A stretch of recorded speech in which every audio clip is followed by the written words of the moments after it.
Starter for women's events. Juge de départ pour les épreuves féminines, Julie Gay. Starter for men's events, juge de départ pour les épreuves masculines, Teresa Stout. We now ask everyone to please rise if you are able and join Sabine Black in the singing of our national anthem.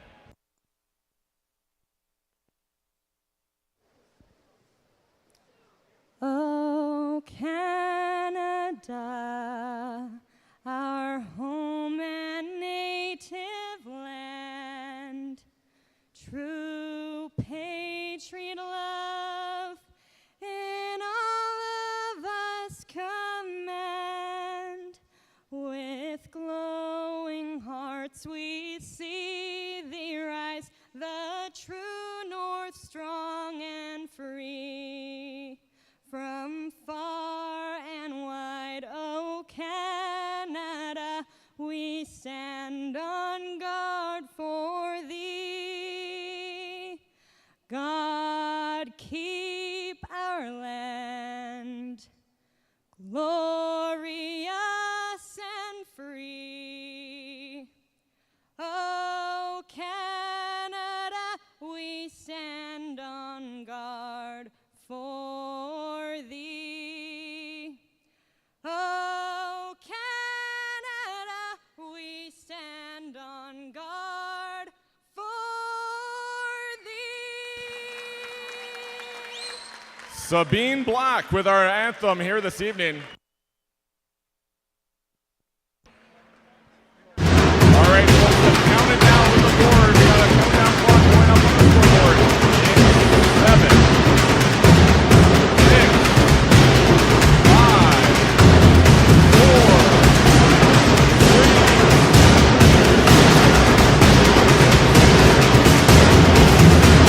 Let's welcome our first final of the night.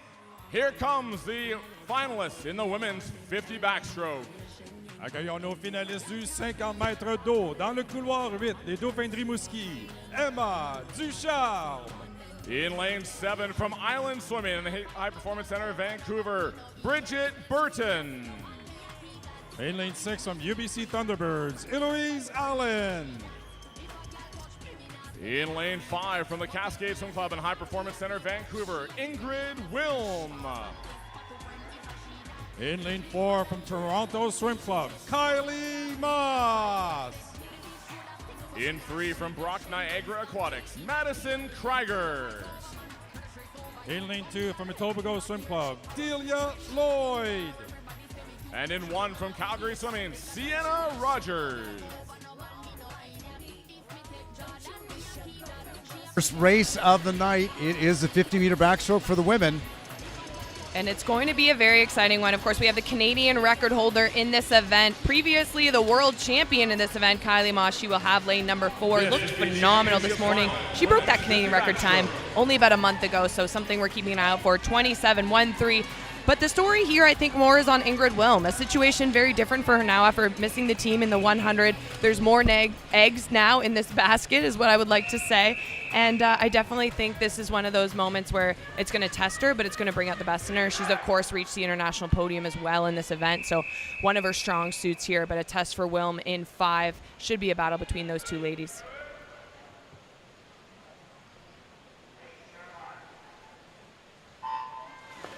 And good starts in the middle of the pool. Canadian record holder Kylie Moss in lane number 4, 27:13. Just as Brittany said, a record set just a month ago, but 27:37 is the best time by Wilm. She's been on the podium at the World Championships a number of times in this event, and she is trying to go with Moss. It's not going to be a question of getting under the standard of 28:22. It's just a matter of how fast these two can go in 4 and 5. And it's going to be Moss in 4, 27:34.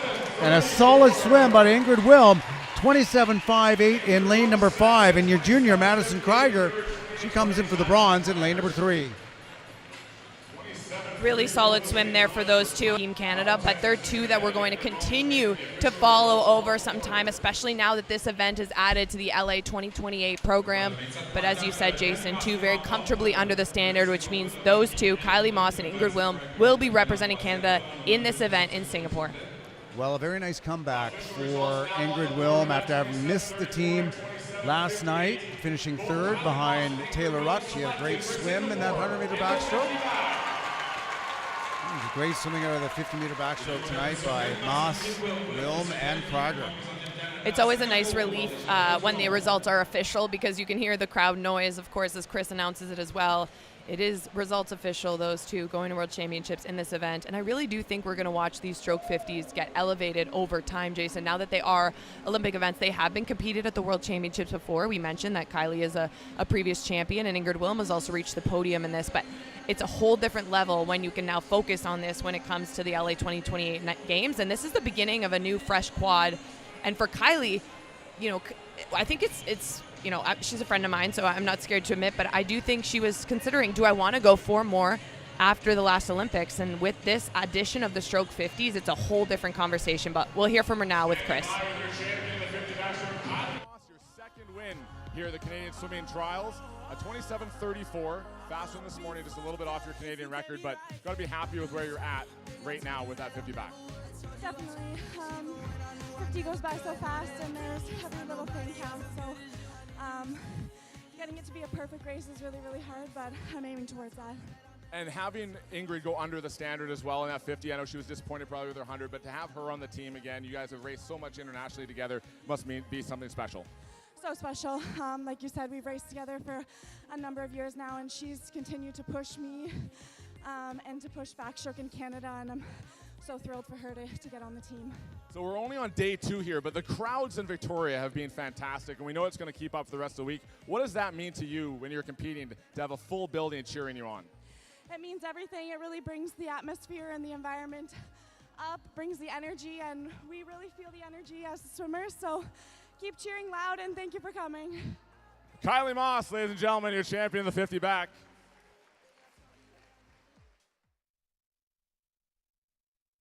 Stroke. Coming up next will be our junior final.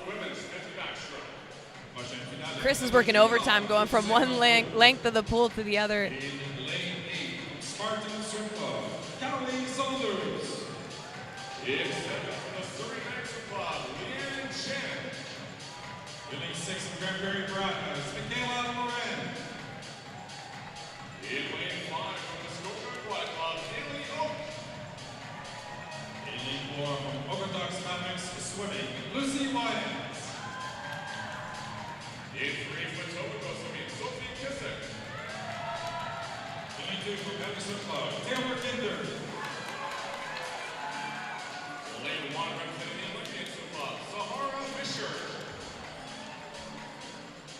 And I think a reminder when we watch these juniors getting ready to take to the pool, it is not only a new event to the Olympic program, but it has a whole different outlet now as an age group swimmer to be able to develop in, right? When I was growing up, you never focused on any stroke 50s, and now these athletes are going to be able to potentially, I hope they don't specialize too soon, I will say that, but I think there's going to be a whole new emphasis, Jason, on these events. And I think, like you mentioned, now that it's an Olympic event, that's a whole new ball game, a whole new level of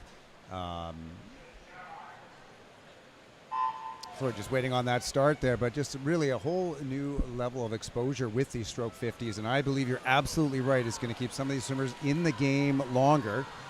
So we'll see how that goes. This is the junior final. We had a couple juniors, as we mentioned, in that A final. The standard at 29:41. And Canada will have no shortage of athletes to get underneath that cut. Consideration for the World Juniors. Coming to the finish, we saw Madison Krager in our very first heat. She picked up a bronze medal underneath that cut. And a 29:03, Lucy Weens from the Okotoks Mavericks, home of Finley Knox. She takes our junior final in a best time by her, a big best time, 29:03. And if you're wondering why we don't name the athletes immediately after they finish, similar to the way we do with the World Championship roster, it really is just about who's going to make the Worlds, because Madison Krager, a great example of somebody right now, she's put herself at the top of the World Junior list, but she's still hoping to get on that World's roster. She has many other races, so it'll really be the priority A is the World Championship team, and then the best of the rest, as we say with the B final, as we're getting ready to watch them come out. The rest in that age group will then qualify through to World Juniors. So the stories will develop as the nights goes on, but by Thursday night, I promise we'll have a good picture of some potential names to consider when it comes to the World Juniors. And you're right, Brittany. And it is always so exciting when we have these juniors stepping up and making it on to the senior team. I mean, you're a great example of going from the World Juniors one year onto the World Senior Team or Olympic team the following year. And we're going to look to see how many of these youngsters can get on that team. We already saw a couple last night with Ethan Eck. And Oliver Dawson as well. Oliver Dawson as well, another great example. So this is the B final, the best of the rest in the women's 50-meter backstroke. The top seed in lane number 4 is Helena Montrichard from Brantford. She swam 29.76 this morning. She'll be in the middle of the pool. Some good underwater up at the top in lanes 2 and 3. Rebecca McGrath and Emily Mastro Mateo from Point Claire and Kenora, respectively. I'd like to see how many of these swimmers get as many as we can underneath 30 seconds. As they have just one length of the pool to go here on backstroke, coming underneath the flags, 5 meters. And at the touch, time of 29.56. That is Helena Montrichard swimming for Brantford. 0.2 of a second better than she was this morning here, winning the B final in our women's 50-meter backstroke. Well, we should be having award presentations, but in the meantime, well, I was just going to make a comment that it's kind of fun to start off with a 50. It's really like, it's snappy, it's exciting. Tonight's going to be a bit of a mixed bag when it comes to events. We're going to end with the distance. We start with the quickest. There's going to be action. The 100 flies coming up. I'm already anticipating what's next, but I will say the 50s edition really does make these final sessions have a little zip. As you notice, in a 50, I can't even come in because, Jason, the race is done before we even have a chance to all chat. And I was about to talk about the starts and how crucial they are in the backstroke, but it really is just before I know it, they're already at the wall. It's already under down to 30-second the end. Races. Yeah. And you know, this has evolved and developed since the late 80s, this underwater portion of the backstroke. It's available now really in every stroke to 15 meters. But when it all started, there was no limit. And we used to have racers, Suzuki from Japan, Burkhoff from the United States, going that full 50 meters on the underwater.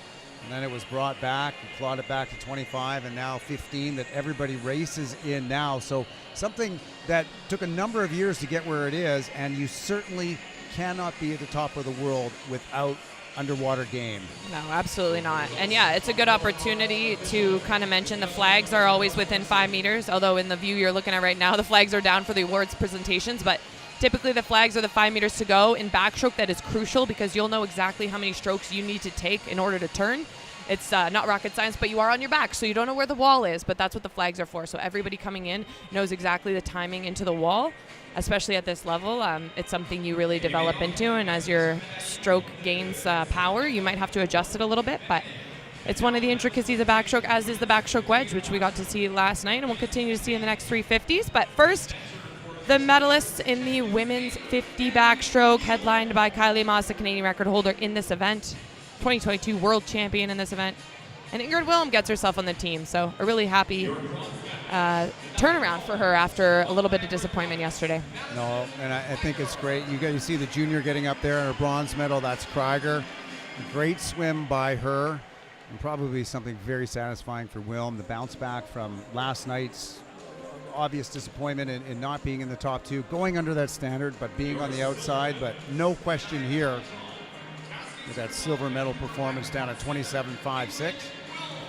Well, and I think one of the reasons that it's a lot about the mental battle is that it wasn't that it was a bad swim yesterday for her, right? Like, that was a solid time. Not her best, but definitely not too far off. It's just that enough people were better than her, and last night wasn't her night. So I think you have to really take it within yourself to remember that you're still in the shape that you need to be. You're able to perform. It really is just about changing the perspective of that mental game and being able to turn it around in less than 24 hours to give yourself another shot. And she managed that, as Kylie did here, winning in a time of 27.34. Very solid 50 for Kylie. And the pool peeps are back. And there they are, your top 3 in the women's 50-meter backstroke. Sorry, I didn't finish that thought, but the pool peeps are the things that they're holding there. Everyone on the line is probably like, what are you talking about? But the gifts to the medalists are the Chicken Farmers of Canada gifts, which are little plush pool peeps is what they're called. They all have names and different stories, which is great. They're kind of like Beanie Babies. They are collector's item because some are a little bit more rare, a little bit more exclusive than others. Exactly. So I know there's a bit of a black market around the pool deck for them.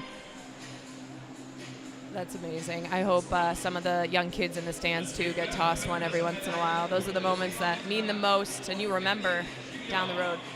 So here we go. Now this is the medal presentations for our junior age swimmers. Now this does take into consideration that we had some juniors in that A final. Sort of combine the times from both heats. Get these overall final placements. That's Lucy Weems from the Okotoks Mavericks. Great swim for her out of that junior final, ending up third. Sienna Rogers from the University of Calgary Swim Club.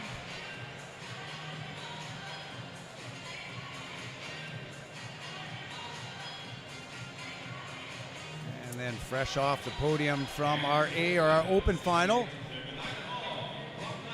Madison Krieger. Representing the High Performance Centre Ontario and Brock Niagara Aquatics.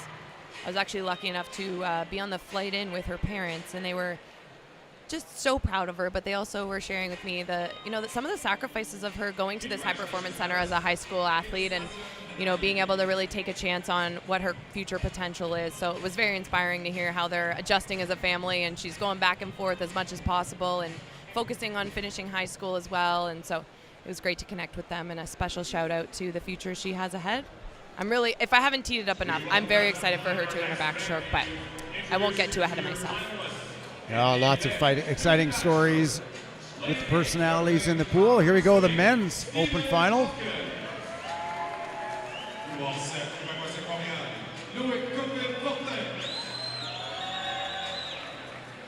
Lane 6, the Okotoks Mavericks swimming in High Performance Center, Vancouver, Finley Knox. In lane 5, University of Toronto, High Performance Center, Ontario, Benjamin Winterborn. In 4, the Saskatoon Goldfinch and High Performance Center, Vancouver, Blake Tierney. In lane 3, from Cascade Swim Club, Parker Hayes. Lane 2, from the High Performance Center, Vancouver, and the Cascade Swim Club, Cole Pratt. In lane 1, from Toronto Swim Club, Andrew Herman. And there are the final 8. Now, there's some similar characters to what we saw in the Hunter back last night. Just toss in the addition of Finley Knox, 2-time Olympian. Of course, I think the big storyline here is how, that same thing we just saw. Blake Tierney, unfortunately, didn't qualify in the Hunter backstroke last night. He'll have his chance again here in the 50. He also does have another chance in the 200 as well, so it's by no means the end, but it really is a bit of a test of turnaround and how can you get yourself back in a position. Talk about getting yourself in a position. Now, Cole Pratt with a phenomenal swim last night to win the Hunter backstroke. He'll be out in lane 2, but that front end speed was very telling that he's got some natural zip in his step. And this morning, the top 5 were only separated by 0.2 of a second, so it's a really close field. The time, though, is a little bit far off. A 25:11 is what we're looking for to try to guarantee a spot on the World Championships in this 50 back. Time to see if they can do it. Well, it bodes well for Tierney in the middle of the pool. He's 25:48 this morning, a lifetime best. Watch the start. Let's see that underwater and break out in the middle of the pool. And they're off. Great starts again in the middle of the pool. We'll see how this carries through. And Tierney this time out and looking very strong, as is lane number 6, Knox, of course, a sprint specialist. And Tierney is really revving it up in the middle of the pool in lane number 4. And 25:11 is the time that you've got to keep your eye on as they come in through to the finish. At 25:23, it is Tierney. Best time again for him and a win. Second, that goes to lane number 5. That's Benjamin Winterborn. A great swim.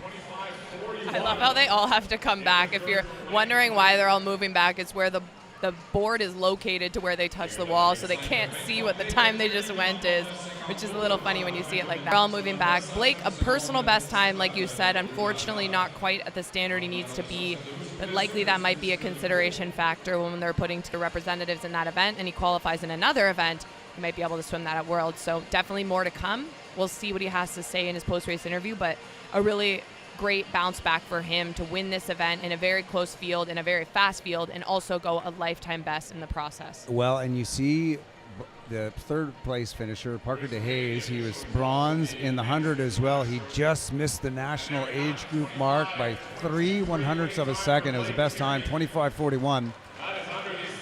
A great swim by that youngster from the Cascade Swim Club for another bronze medal.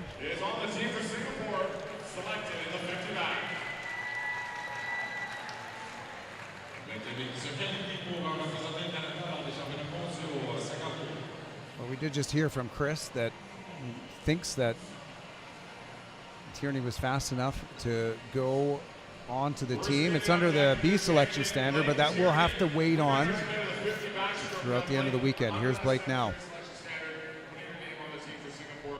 What did you do between yesterday's disappointment and the 100 back? Because I know that was your focus probably coming into this meet to really get back here and make sure you got your hand on the wall in the 50.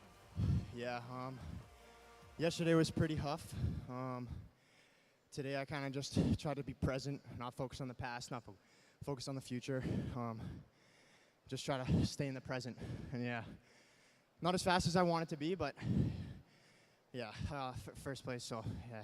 So good enough for today. And what will you do between now and when the team leaves for Singapore in July to really retool for that 50 back? Yeah, definitely a lot of work. Has to be done still. Yeah, so 6 weeks of hard work. Hard work coming up. What else? Do you have any more events coming up this week, or are you done for the rest of the competition? Yeah, I got the 2 back still. We'll see how that goes. I don't know. And yeah, maybe some other ones. Maybe a little Mark Spitz 50 fly at the end, but yeah. That's always fun to finish it off. Well, Blake, congratulations. Your winner tonight, Blake Tierney, Saskatoon Goldfinch and High Performance Center, Vancouver in the 50 back.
Others here for our next heat of 8. And I'll say it tonight, I know I said it last night, but these B finals are really, really important when it comes to development, getting a chance to swim at night under the big lights, the experience, the exposure, the understanding of going through a prelim and then having to go through the motions to a final. That's how athletes develop and get better. And we're seeing an example here that international athletes actually have the opportunity to qualify for standards in our meet, but not at the A final. So we're seeing this here right now at a lane number 4. That's Patrick Grotters, one of the international athletes here competing.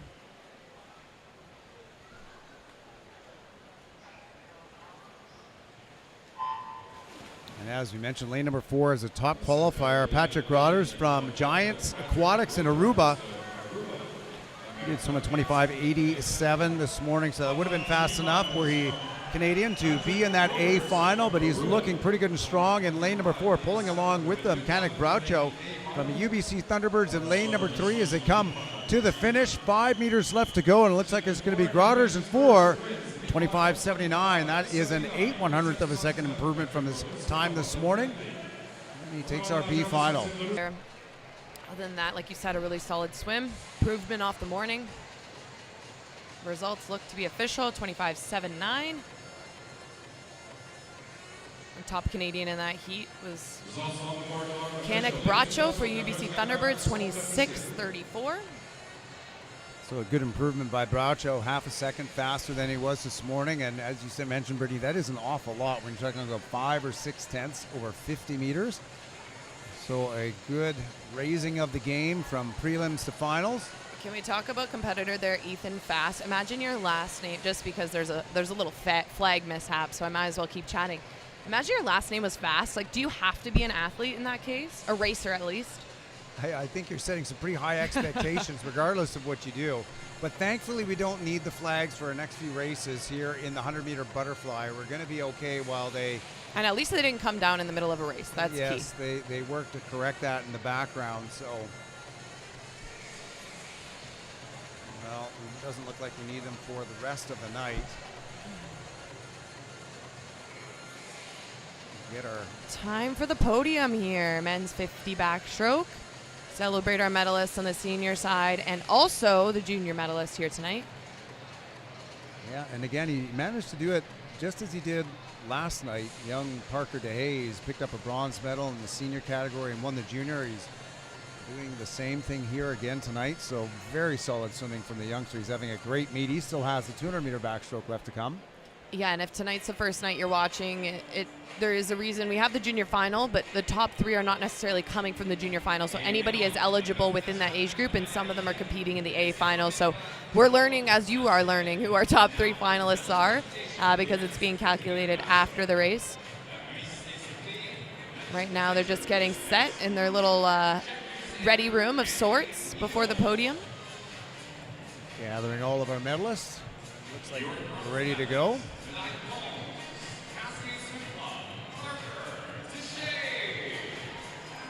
There we go. Parker DeHaze, Cascade Swim Club, the junior, picks up a bronze in our open final.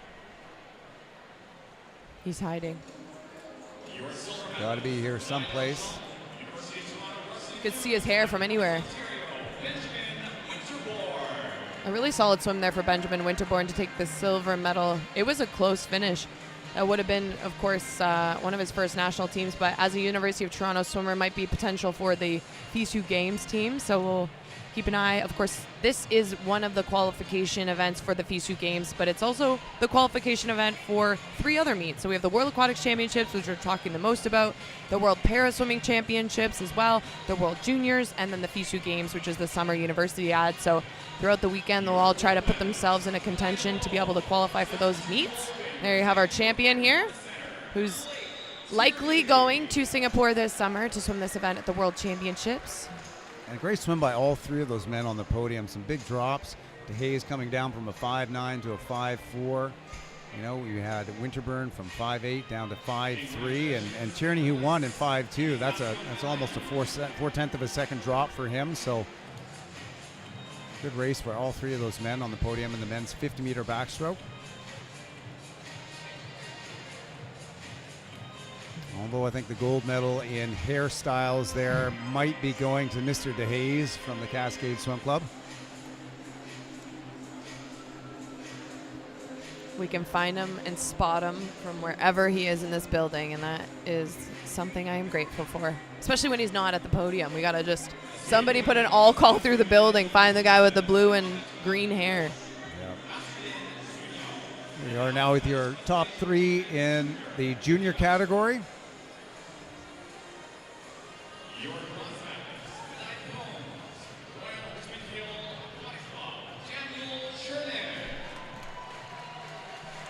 Daniel Chernin from the Richmond Hill Aquatics. He did swim in the junior final.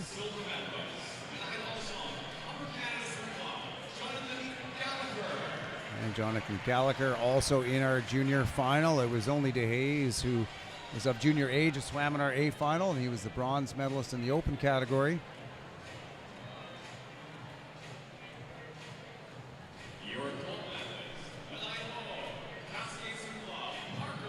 He got a shirt this time. And there we go. Must have dragged His him out teammate, of the warm-down yeah, one of his teammates decided to put their team on the back. He decided to make sure he got his Cascade shirt. Representing your team means everything at this point, and so I love when I get to see athletes that are showing with pride where they're training and what they represent. Look at that, almost 8/10, the junior champion, 25-41 compared to 26-23. Yep. And so DeHaze underneath that junior qualifying standard of 26.08 comfortably, putting himself in great position for selection. As Brittany said, it's not as straightforward as the senior team, so we'll get those team selections and team namings and announcements a little bit later.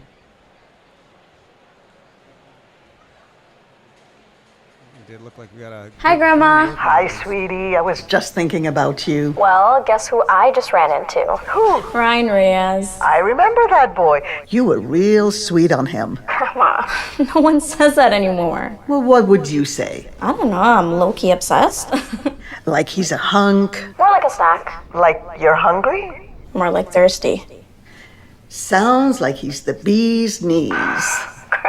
I love these calls. I literally never know what you're gonna say.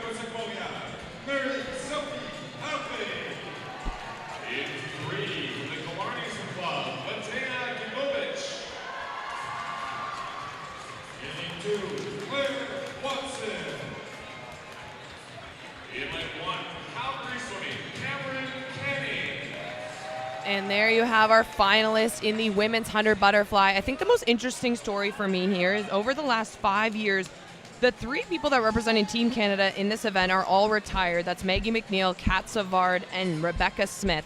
So this leaves a wide open opportunity for our future 100 butterflyers in Canada. Now, the interesting thing is the favorite and the only one that was quite really close to the standard is Mary Sylvia Harvey. She's got what's already shaping up to be a busy schedule at World Championships. She's going to have to make some tough decisions. This 100 fly is definitely a training event for her. She wants to consider it to swim on the relay, but it is going to be about watching Ella Jansen, potentially the youngster Jigovic in lane number 3. Can they get close to the standard as well? Well, that standard, Brittany mentions, a 58.33. We only have Mary Sophie Harvey, who has been underneath that cut before. The others will have to raise their game. And the race is in the middle of the pool. Harvey in lane number 4. Gigovic beside her to the right. And she's swimming in lane number 3. Jansen in lane number 5. A solid first outing here. All 3 of these ladies.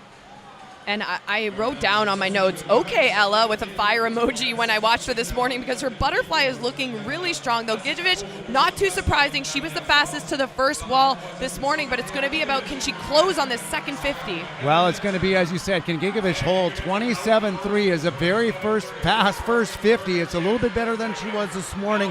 Harvey at 27.4 is right there as well. That's a half second better than she was this morning. Look at the close. And now it's the middle of the pool. Jansen right up there when challenging Harvey as they come to the finish. It's Harvey, 58.37. Ella Jansen not far behind, 58.96. Dothright out of lane number 6. She comes in for the bronze in time of 59.40. Champion there, though, Mary Sophie Harvey, Ella Jansen. I think the biggest win I take from Ella, her butterfly's looking phenomenal. I'm very much looking forward to the 200 butterfly. I think that's really going to shape up well for her. And a great swim there for Brooklyn, like you said, to take the bronze medal here. Closing speed was strong. Well, we did have a couple juniors in there. We had Gigovich, who was underneath the junior qualifying standard of 0082. Claire Watson, she was swimming in lane number 2, unattached. She was also underneath that cut, so they're putting themselves in great position to be named to that World Junior team off to Romania at the end of the summer. And we're going to hear from Mary Sophie Harvey from Camo with Chris Mark Watson very shortly. Ladies and gentlemen, your champion tonight in the 100 butterfly, Mary Sophie Harvey. Your second win here on day number 2, adding another event to your Singapore schedule. You just told me you weren't happy with the time, but you got the win and got the job done. I mean, yeah, the time is not really great for right now, but it's a 100 fly. I'm not used to swimming it, so I'll take it. It's good prep for tomorrow, the 2 a.m., and I'm excited for the rest of the meet. So with the 100 fly, you were 3rd at the 50. Do you try and build that back half of the race and not really worry about your positioning at the first 50? Yeah, I mean, I know I don't have the best front-end speed in the crowd, so I always try to get better on the back end, and I think it's been working well the past few years, and I've just been working on that. So we've heard from other swimmers that have busy schedules. You're one of them who's going to have a very busy schedule. What else are we seeing you in? You've got the 200 breast win, the 100 fly win. What else will we see you swim this week? 2 4 a.m., 2 free, 100 free. 4 more events coming up over the next few days. Well, ladies and gentlemen, Mary Sophie Harvey, we'll let her go get warmed down and ready for those next events. Congratulations on your win here tonight. So just like as you said, Brittany, not terribly happy with that swim, but using it more as prep for possible relay. For sure, Right. and both Mary Sophie Harvey, when I talked to her about a month ago, and her coach today when we chatted, reiterated that she is not tapered for this meet, so they're using this really as a prep opportunity to see where she's at, what she's capable of doing.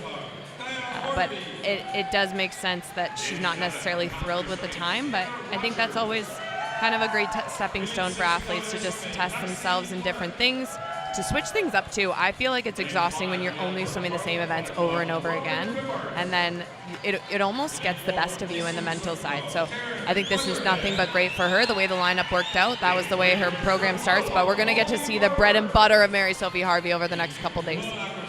Well, she's got a pretty full schedule here. Will likely have a pretty full schedule in Singapore as well.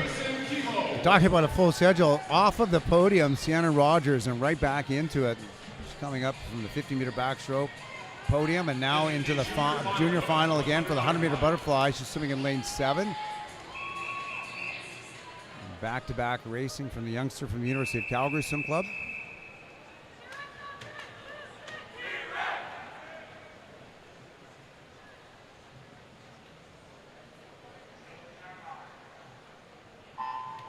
So off we go here. We already had 2 juniors in the A final go underneath that World Junior qualifying standard. It is a 10082. Just as a reminder, Taryn Weatherhead in lane number 4 from Kishu, top seed. She was a 102.06 in prelims.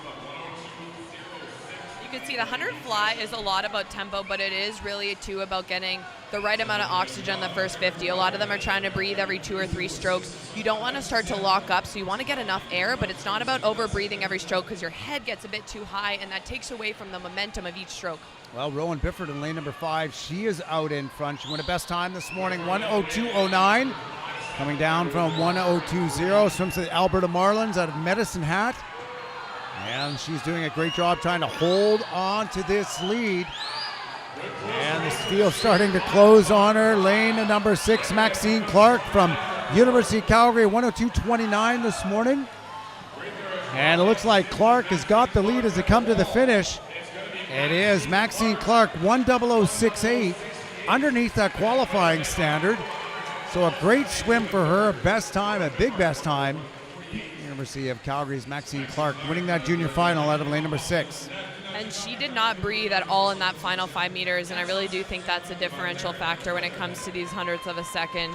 You know, she was putting that extra oomph, and she turned to her teammates, gave them a little fist bump. You love to see it. Like you said, huge best time, only winning by 4 100ths, and that's where the difference of those details make the biggest difference.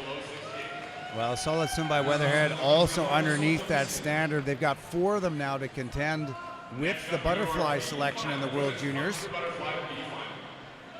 Nice depth by our junior women.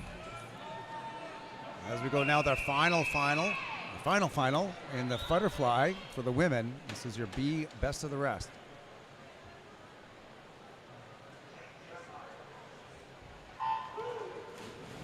Katie Forster in lane number 4. She is the top seed with her 1:00.69 this morning. A great start out of lane number 5. Mia West from the Manta Swim Club. She was part of Canada's National Development Program last summer. She was at the Junior Pan Pacific Championships in Melbourne. She's out and looking strong, as is lane number 6. She's one of our foreign swimmers from Toronto Swim Club. That's Soo-Young Kim. And I heard a really cool story. I was talking to Linda Kiefer yesterday, who's currently the coach of Soo-Young Kim, and she came to Toronto to learn English. She loves swimming, has been training with their program. She's 31 years old and is just having fun and wants to continue, and she's found kind of her new home in the University of Toronto program. So I thought that was really cool to hear. Well, she was out very quickly, 28.0. She's got a personal best. It's down at 58 high.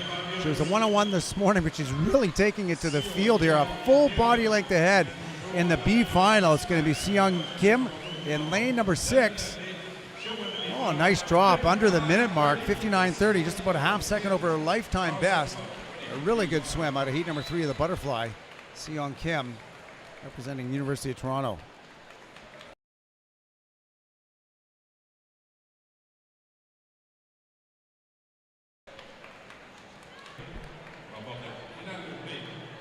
And that was the end of our butterfly on the female side, so we'll get set for the podiums. Get to learn who our top 3 on the junior side are, and then, of course, the top 3 first on the senior side. This is going to be a little bit of a, an ongoing conversation between the women's, or within the women's butterfly in Canada. Of course, Summer McIntosh swims the 200, but does not come down to the 100. And so who is going to be the future of butterfly in Canada? Specifically, when we think about the relays, we think about the 100 fly. This is an event we've had a finalist in the Olympics over the last few games. A special shout out to Maggie McNeil, the Canadian record holder, 55.59. When there are these big retirements, it sometimes is a natural fill, and other times it takes a little bit or a few years. I spoke last night about the distance freestyle on the men's side. Since Ryan Cochran, we haven't quite seen that gap filled, but other events, it's a junior that comes up the rankings pretty quickly, and we get to see them take over in a whole new way, which is great. But I think, this is an event where we're in a learning curve. I'm calling this kind of like what would be a good word for it? We're in the waiting, the holding room. And I love hearing from swimmers like Mary Sophie Harvey how they're trying to diversify their sort of event selection, testing things out and looking, even if it's just a relay position. Canada's women always in the medal hunt for the relays. And with the changeover, some of the retirements, though, we've got to get some new personalities at play. There's Brooklyn Lathright picking up the bronze, 59.40, a really good swim for her. And Brooklyn made her Olympic debut last summer as a member of the 4x200 freestyle relay. And teammate of hers with the University of Tennessee right now, Ella Jansen.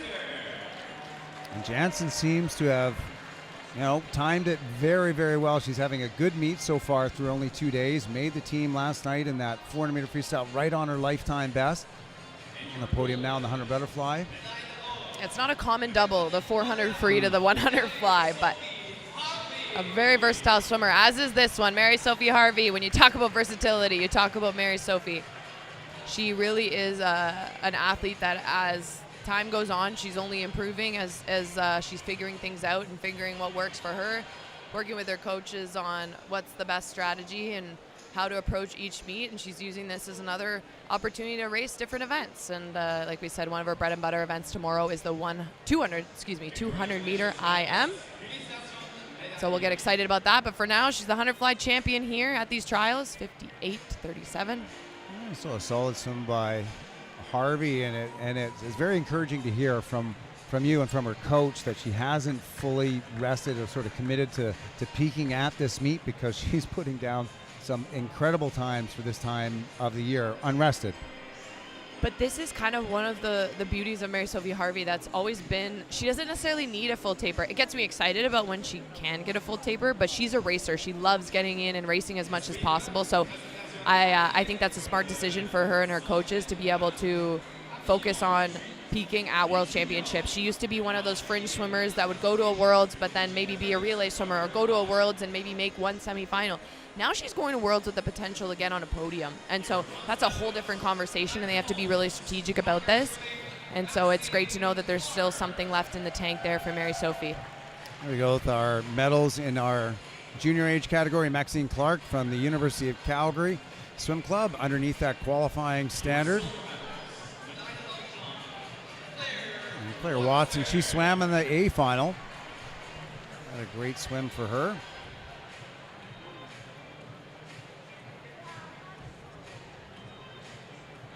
And our gold medalist coming up. It was also a swimmer that made it to the A final. That's Killarney's Matej Gigovich.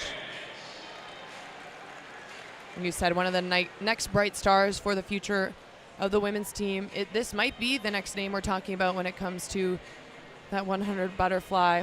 As you can see, some proud coaches there getting some pictures. Well, and Gigovich, interesting thing, she's only a 1/10 of a second off of that A standard in the 50-meter butterfly event still to come up. And arguably one that is a better event than this 100-meter butterfly. So a good showing here, going best time in the 100 means that she is on it. And probably her best event, the 50, still to come in the program.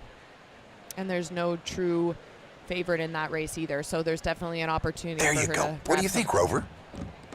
Come on, Rover. Come on. Rover, I said go. Go now, Rover. Silly dog. Red Bull gives you wings. The new Red Bull Zero is here. New can, new flavor. Zero sugar, 100% wings. And we're back, getting ready for that men's 100-meter butterfly. This is one of the races that we are really anticipating.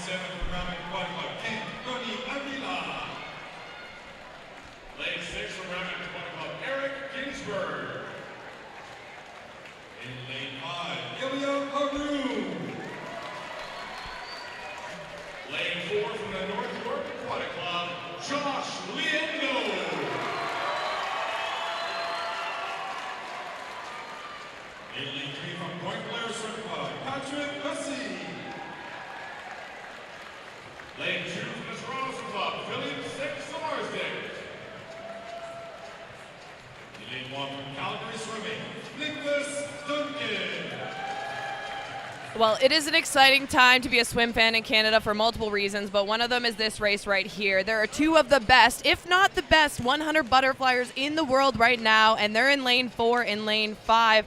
It really is a bit of the tale of two opposites here. We've seen Josh Liendo not really racing much since NCAAs, and then Ilya Haroun hasn't quite stopped racing. He's had 3 sub-51 swims in the month of May already.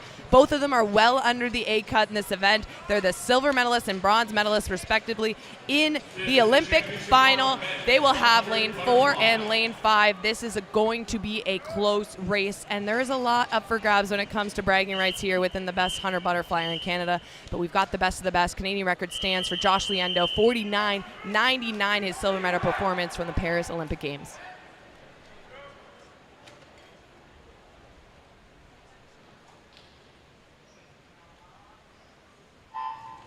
Both of them excellent off of the start. Watch this underwater. A look at Liendo up first, and so powerful for that first couple of strokes.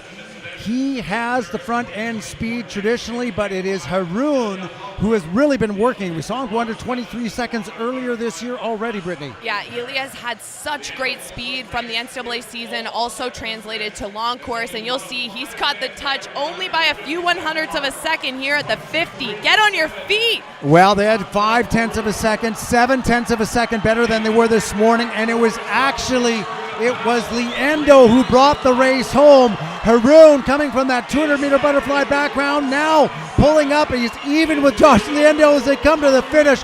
What a race here in the men's 100-meter butterfly. Haroon in 5, Liendo in 4, and it is Haroon, 50.37, a lifetime best time. Josh Liendo just 9/100ths of a second back, and a great swim by Patrick Hussey in for the bronze at 52.24. Now,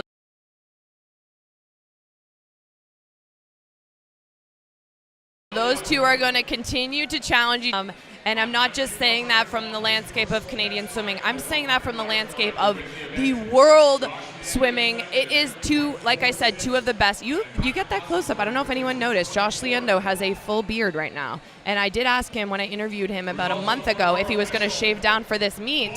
And he did say that he might trim.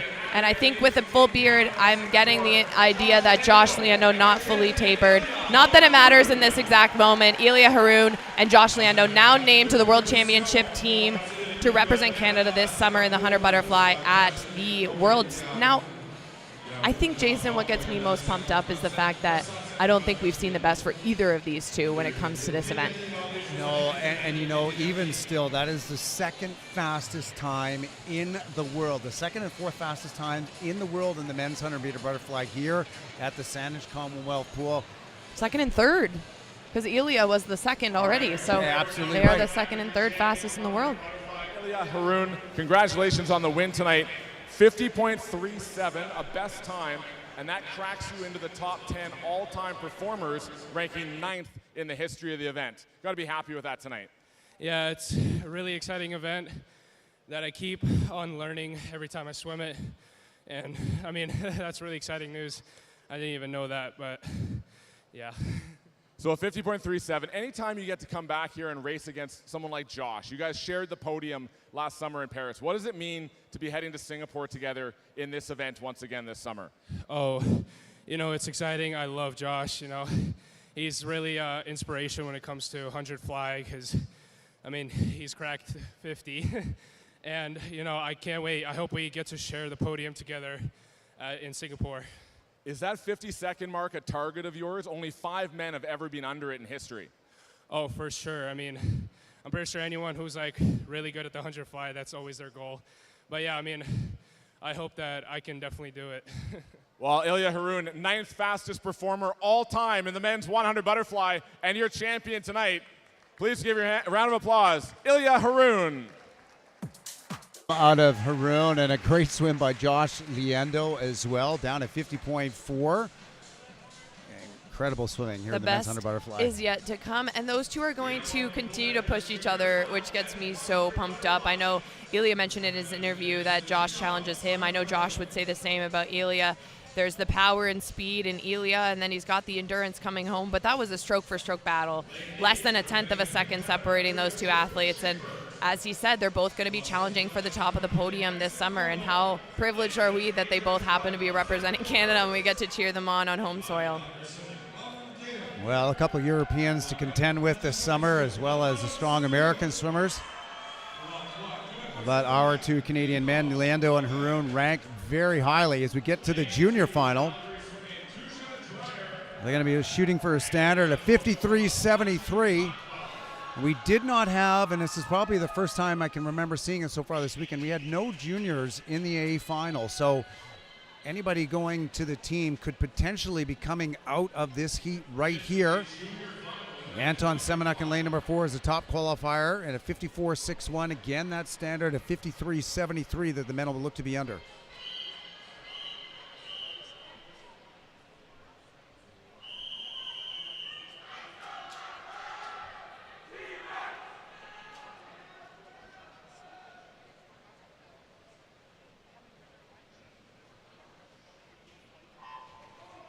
So we'll watch Semenuk in lane number 4 and Lon Kim in lane 5 from the University of Calgary. Great underwater by Kim.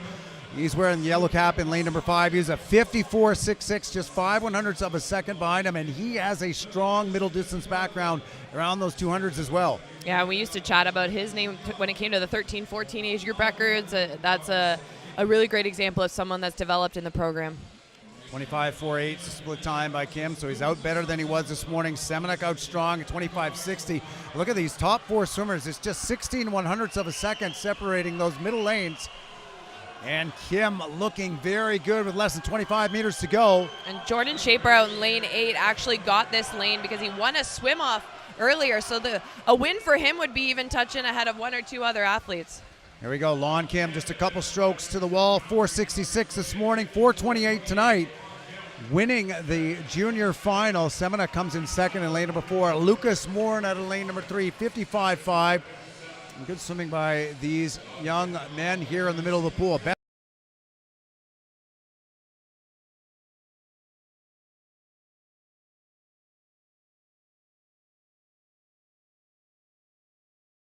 Best time by Kim. Swim that way. Look, the way that they popped off, maybe he did. 55.57 for Lucas Moore. Pretty excited about that. He's still celebrating on the side of the pool deck. The confidence is radiating. Getting set for our B final here, the 100 fly. And we've got a couple foreign base swimmers. Martin Espenberger in lane number 4 out of Austria, 51.81 this morning.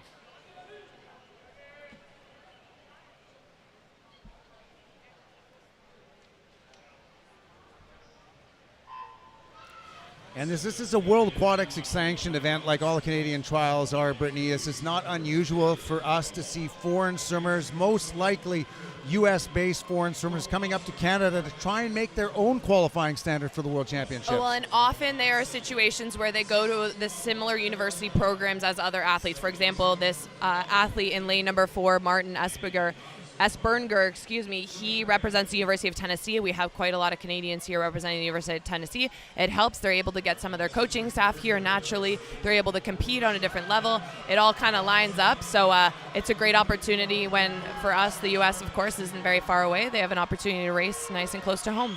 So he was a 51.81 this morning. That World Aquatics qualifying standard he's likely trying to make is a 51.77. And Espenberger to the wall, 51.94, just over that, but a very solid swim for Martin Espenberger in lane number 4. Ali Saeed in lane number 5 is second at a 53.54. He's also a foreign-based swimmer.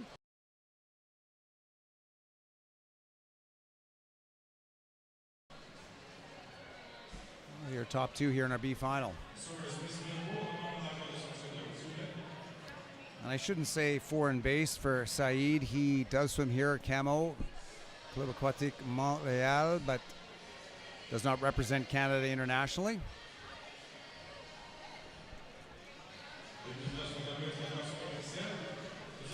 And we're going, now the results are official, always good to note. So that is our final times for the B final.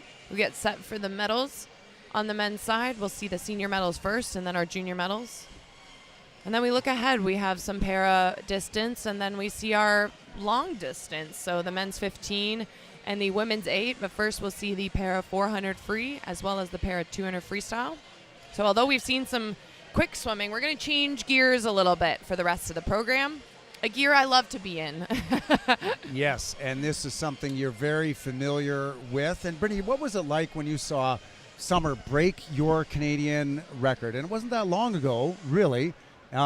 You know, and your record had stood for a number of years, but I'm sure she's an Etobicoke swimmer, just like proud you. E-swimmer. Yeah, it was so special for me. I always bring it back to the early days where she was only a 10-year-old swimming under 11 and 12-year-old swimming under my coach, late coach Kevin Thorburn, and he had this excitement about her like none other, and I always bring it back to that. Unfortunately, we've lost him, and I always think of him when we have these moments like that because I know he would be thrilled but also overwhelmed at all of these moments and trying to figure out. Seeing her now as an 18-year-old, she's so mature. She's developed into a phenomenal young woman and athlete. She's achieved things in this sport that us Canadians are not used to seeing, and it's been such a privilege to cover her journey. But that 800 free specifically, I kept telling her, I said, Summer, it's almost at this point embarrassing you haven't gone out and just raced it for the sake of beating it. And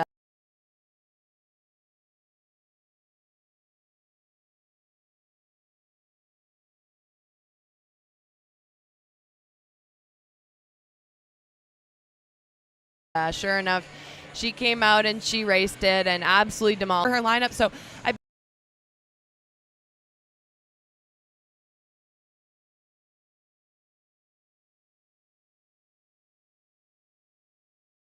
basically for the last year and a half hoped that she's considered this for her lineup, and the fact of Summer McIntosh brings me so much joy because although I would never put pressure on her to add it to her program, all I've ever wanted was to see her swim this event at a World Championships or a world stage. So to long answer your question, Jason, it was incredible to watch her crush the record, but now it's kind of looking ahead to what the potential is. And I think as we have to remind ourselves when it comes to this race, before it gets to this race, yes, we are in a conversation about world records. Every time she swims, we are, but she has a lot less race experience for this one. So what I'm most interested is to see how she's going to break down the race. Is she going to go out hard? Is she going to close really well?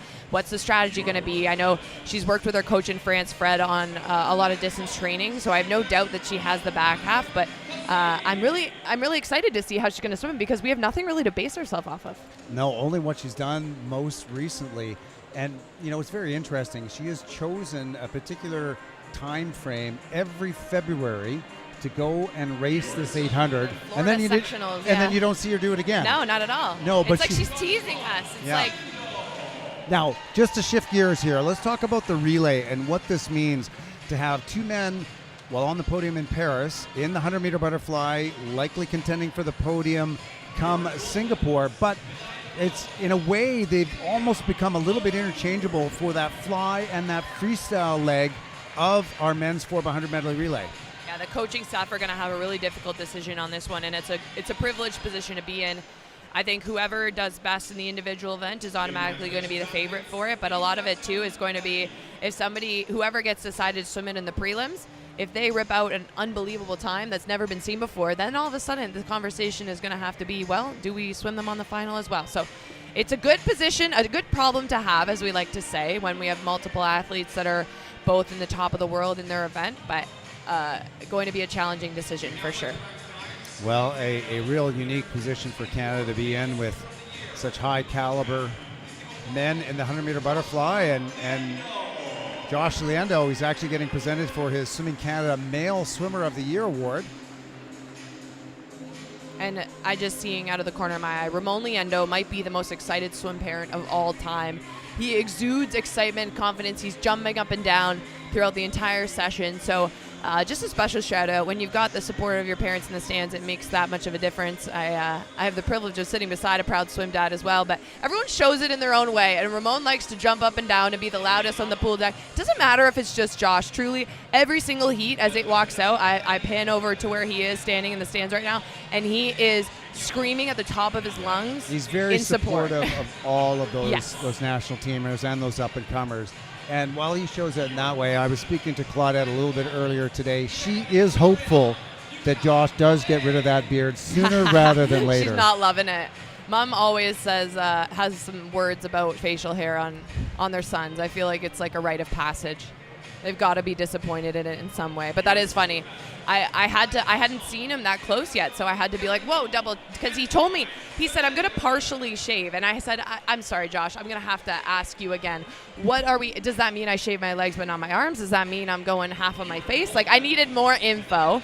And to be honest, since I've started this new digital swimming show, The Ready Room, a quick shout out for it, Josh that has probably been one of the most asked questions, has been on the process of shaving down. What does a shave down look like? And I think our genuine curiosity takes over sometime because second nature for athletes we shave and we taper, and that's a part of the sport, but not everyone is as familiar back at home. So if you do have more questions on shaving down, please feel free to send me a message. I'd love to chat more about them. I'm still learning as well because every athlete is a little bit different.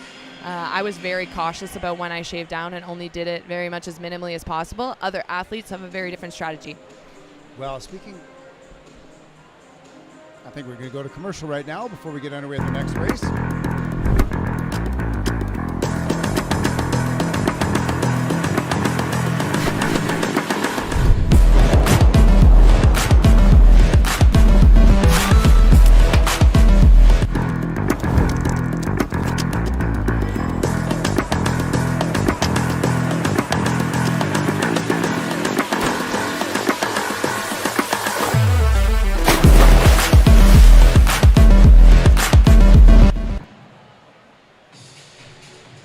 I was just going to say, speaking of shaving down, Blake Tierney, in his post-race interview, he mentioned the Mark Spitz swim that he's going to try and do in the 50 butterfly. That means he's got about 3 days to get a full-on mustache ready to go. You might have to share some with him. Jason beside me is rocking quite the mustache right now. I just got off highway patrol, so we're ready for our next event. It's the 400-meter freestyle. This is our para multi-class event.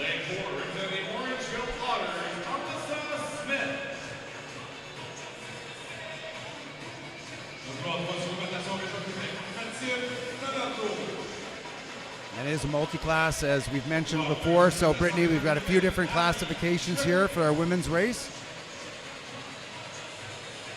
Athletes across S8 through S13. Again, if you didn't join us yesterday, I do always like to remind you of kind of the intricacies of the para program. So all the classifications between S1 and S10 are physical impairments, S1 being the most severe up to S10.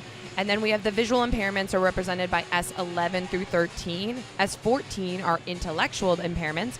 And certain categories have certain events. So right now, the athletes swimming in the 400 freestyle final will not have a 200 freestyle and vice versa. So each of them get one chance tonight in that mid-distance to distance freestyle event.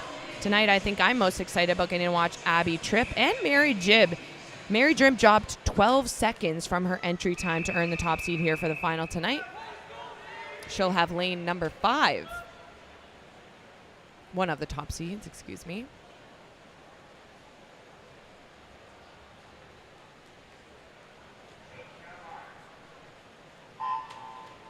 Off they go. And as you mentioned, a 12-second drop. That's a fairly significant amount of time here in the 400-meter freestyle. And the para points, too. She earned 954 para points. So she's a rising teenage star. And the reason why I was confused for the entry, you reminded me of it last night, Jason. They're ranked after the preliminaries based on the para points, but then they are seeded in lanes depending strictly on time. So not necessarily is lane 4 going to be they might be our fastest finisher, but they're not necessarily going to be the winner of the multi-class event. So we'll keep an eye on those para points throughout. Of course, Alyssa Smith is in lane 4, S13 category. Mary Jibb is in the S9 category.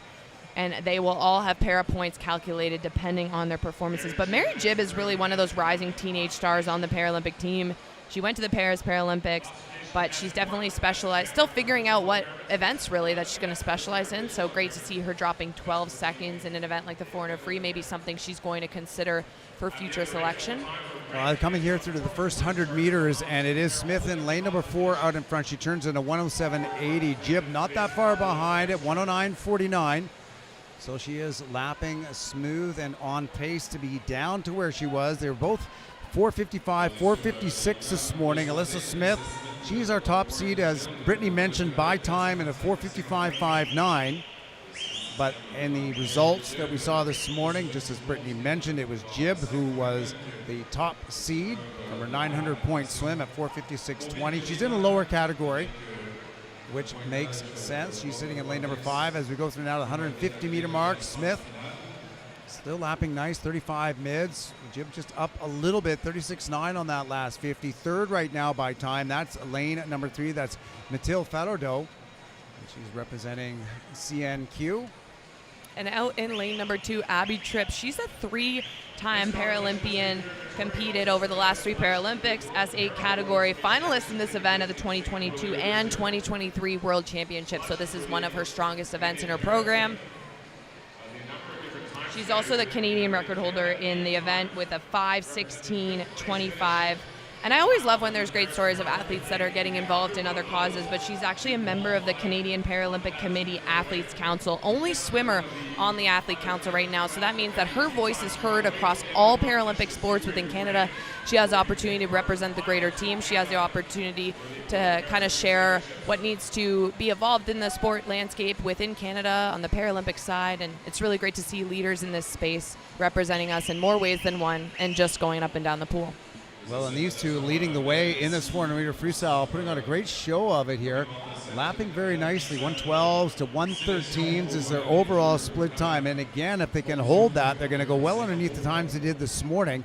Jib, as Brittany mentioned, already a 12-second drop down to 4:56.20. And Smith in lane number 4 distancing herself from the rest of the field. That's 275-meter mark. You can see that little break in the lane ropes as we come now to the 300 wall. It's going to be Smith from the Otter Swim team out in front in lane number 4. We'll see what her split time is.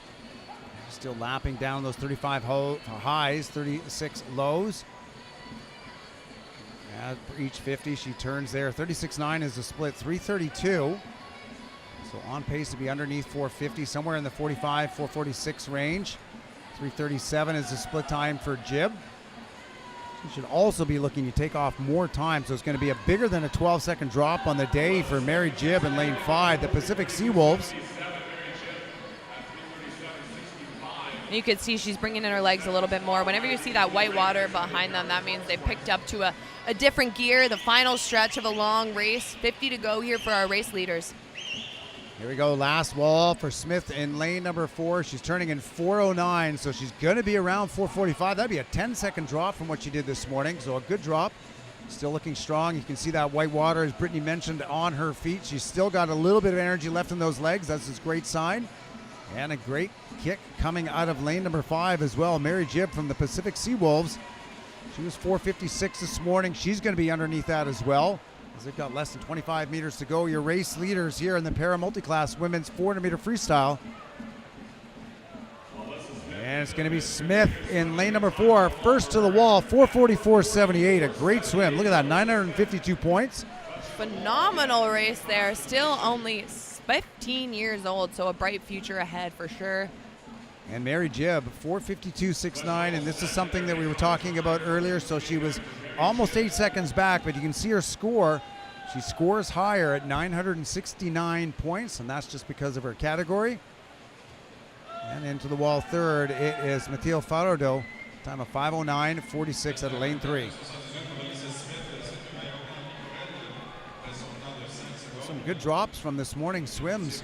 Brittany here in this women's 400-meter freestyle. And extra legs coming in now for Mary Jib out in lane number 2, the final push. Oh, Abby Tripp, excuse me. Yep, I was getting all excited about Mary Jib, and then I went back. Abby Tripp, my apologies. 848 para points. A really strong performance. All of them were over 800 para points. That's good we haven't showing. seen that only on night 2, so Quality it's not showing. No, absolutely, in the women's 400-meter freestyle. Really and strong right, performances. you know, we still have 4 more days to We go. do, I know. It feels like, you know, in a way we're partway through the meet, and then you have to remind yourself that this is only the beginning, but that's the best part. We have lots of swimming left to go. Well, after all of these swims in that world record, I kind of feel like we're in Spinal Tap, turned up to 11 already in only 2 days, not even done.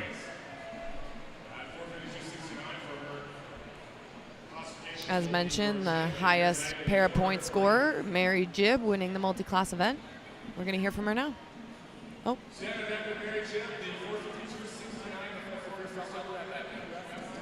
To wait a few more days to find out where that places you, but pretty happy with that time here tonight? Yeah, I'm really happy. It was much harder than this morning, but I'm really happy. So after your first Paralympics last summer, you've had a busy year. You moved across country, new training program. How has that been working out? Obviously pretty happy with the time, so it must be going pretty well. Yeah, going really well. Just changing it up after the Paralympics. What are we going to see you in for the rest of the week? What are you working on now between now and your next events to get ready here in Victoria? I'm just really focusing on recovery. I have 100 free, 200 IM, and 100 fly. 100 back. A busy schedule. Mary Jib, your champion tonight in the 400 freestyle. Congratulations, Mary, and good luck the rest of the way here in Victoria.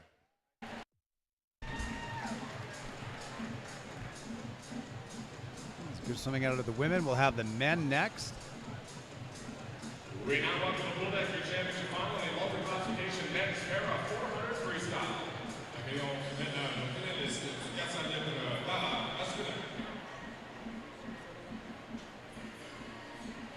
Lane 6 representing Pickering, John Gillis. Lane 5 from Regional Waterloo, Alexander Elliott. Lane 4 from the Ebony Pianos Club,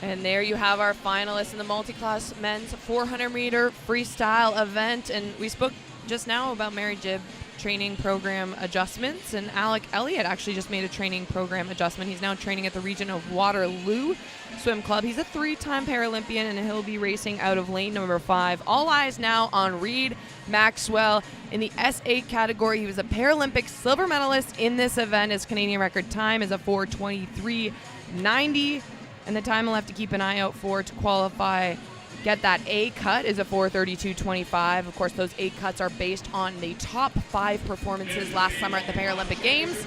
So, of course, with the silver medal, he's been under that time before, but it's all about kind of performing when it matters. He was under it this morning as well. We'll keep an eye on that Canadian record mark of 4:23.90.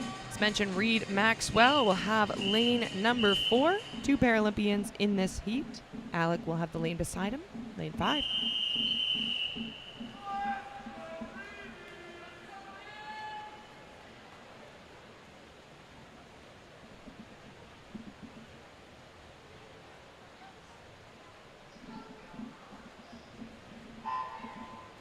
Off we go, and as you mentioned, Reed Maxwell in lane number 4, the top seed. The youngster, just 18 years of age. His Canadian record, though, it comes from the Paralympic Games, 4:23.90. Solid swim this morning, Alan, at 4:28.2.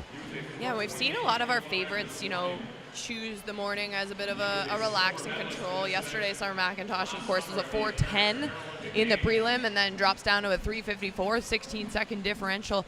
But it is great to see when the athletes want to come in and kind of test the waters in the prelims. When you go to an international event, you're going to have to know how to swim fast in the morning. So although he knew he was going to be comfortably into finals, Reed decided to give it a go and give it his best effort here. Racing opportunities are always hard to come by. So great to see he was challenged this morning. So he's solid on the way out. 30.2 was his split time. He's got Ken Stroud beside him and Alexander Elliott on the other side, lanes 3 and 5. They were all together through that 50, and we'll start to see them split apart here. Elliott was a 4:30 this morning. He's swimming in lane number 5, while Stroud was a 4:44. Going through now 1:03.37. 33.12 is the split time for Maxwell. Sitting out just about a half body length up on his 2 closest competitors in 3 and 5. So we talk about the A cut for Reed Maxwell. There actually is not an A cut for the S10 category where Alec Elliott is competing within, because it is not a Paralympic event for his category and classification. So it will be at the Para World Championships this summer. So it's an event he can qualify for Team Canada. But if you are deep into the selection process and wondering why there's a gap in the S10, it is because it is not a Paralympic discipline and will not be through LA as well. So for him, it's one of those events that kind of like what used to be for the stroke 50s across the board, where you might go to World Championships and focus on it, but it is not going to be something you can classify within on the Paralympic stage. Just wanted to add a bit of context there. They are approaching the halfway mark of this 400 freestyle. Still strong out in lane number 4, Reed Maxwell. And Maxwell, he's turning at 2:11.0, so he's just edging up on those splits, hitting a 34.2 on his 4th 50. So he's still pacing to be pretty close to where he did this morning. And as Brittany said, wasn't holding too much back. He was up 4:28, just a couple seconds over. It's actually 4 seconds over his lifetime best. So for somebody who's probably sitting pretty comfortable in terms of selection to the World Junior team, he's putting himself out there in his prelim swim and trying to be a little bit better here tonight. Alec, though, not letting him get too far away. They're only separated by 2 seconds this morning, and Alec just made a little bit more of a push to try to contest with our leader right now. As you see Alec kicking quite a lot, the white water in behind him. He's made a bit of a move here. He's actually going beyond Maxwell. Now, Maxwell, you see, strategically he's breathing. He was just breathing to the left. He didn't see Elliott come up on the inside. He just did, He sees him now. Yeah, so he's going to have to react to that as it comes to the 3/4 mark here. This is going to be 300 meters done at this turn, and it's now Alexander Elliott, region of Waterloo, out in front. He's turning 0.7 of a second ahead. And I mentioned he was a 3-time Paralympian. So much experience on him. His personal best time comes back from 2019, where he's been down to a 4:07. So Alec definitely knows what it's like to get under that 4:10 barrier.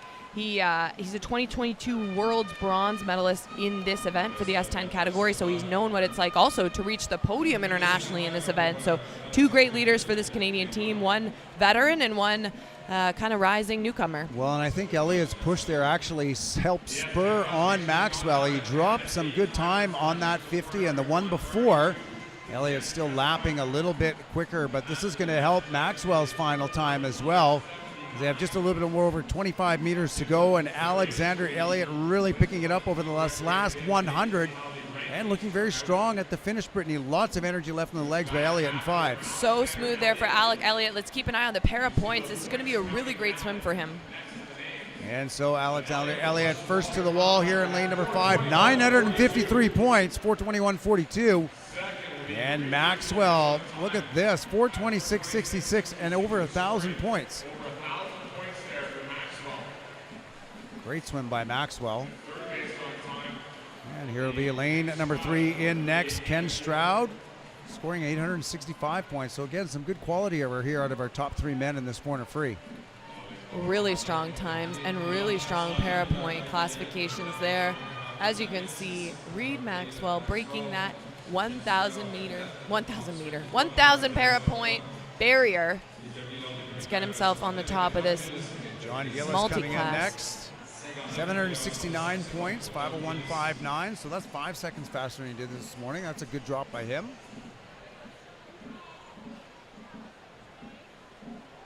And one more athlete just flipping right now with a 50 to go at the moment. That's Leo Zhang out in lane number 2. Zhang representing the Moose Jaw Kinsman Flying Fins. Quite a name. It is quite a name. It is, he trains in the Mike Mintenko pool. Wow. Longtime national teamer who started his age group career out of Moose Jaw. Went on to represent You're full Canada. of knowledge. Well. I love the different little intricacies of the West Coast culture that I always get from Jason Pratt. Yeah, Moose Jaw, Kinsman Flying Fins, home to a lot of good swimmers. A great outdoor pool. They host a summer festival every year. I'm sure Zhang participates in that one. 6:02.83, a 3-second drop from this morning. And a good swim at 733 points. All athletes in the field. Really awesome field for across the board. We love to see it. Champion though, Reed Maxwell, just about 3 seconds off, not even 2.5 seconds off his silver medal performance from the Paralympics this summer. So solid swim for him there. Comfortably gets him on to the world's roster, and Alec puts his name in a contention for a potential secondary qualification as well. So athletes in the para events, if it's not a Paralympic event, Brittany, help fill in the gaps. Are they still able to qualify for Worlds if it's not a Paralympic event? Absolutely, yes. It is a World Championship event, so they're going to include that in the qualification framework. So yes, they can do that here. Looks like Alec has been chosen as the lucky drug tested in this heat, but we're going to hear now from the champion, Reed Maxwell, down with Chris Henrik Watson. Ladies and gentlemen, putting your hands together for Reed Maxwell, your champion tonight here in the para 400 freestyle. Reed, a silver medal in this event last summer at the Paris Paralympic Games, and now you spent some time obviously with your coach Paul this last year preparing for here to qualify for Singapore this summer. What have you been working on in this event specifically? It's just been a lot of distance training, so a lot of meters, a lot of technique work, pretty much everything, just long practices, long training times.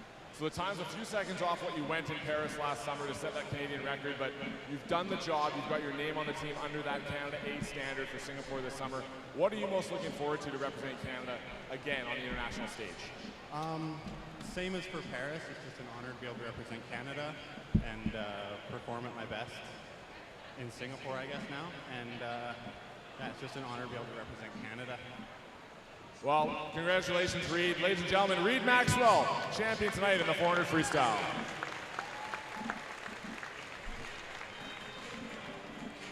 I think we're going to have award presentations coming up pretty shortly for the 400-meter freestyle event for our para multi-class swimmers.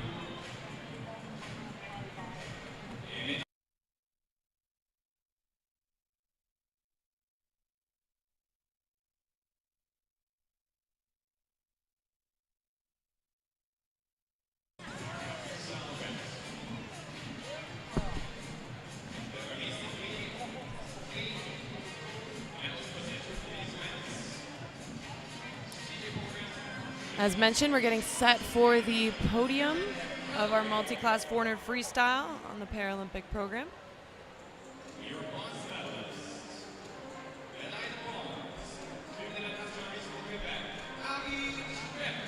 There's Abby Tripp, bronze medalist. It was 848 points. Put her in that position.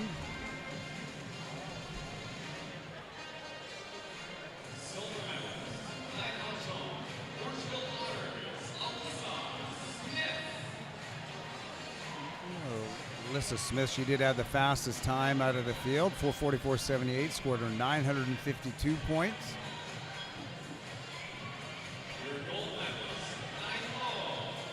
And there we go, Mary Jibb, some big improvement on the day for her. On a 4:52.6. And I think what's exciting, you see, you know, the young up-and-coming talent in Mary Jibb, and of course, also Alyssa Smith, but then you have the experience of an Abby Tripp in the field as well. So promising young athletes, 969 pair of points there for the winner, Mary Jibb.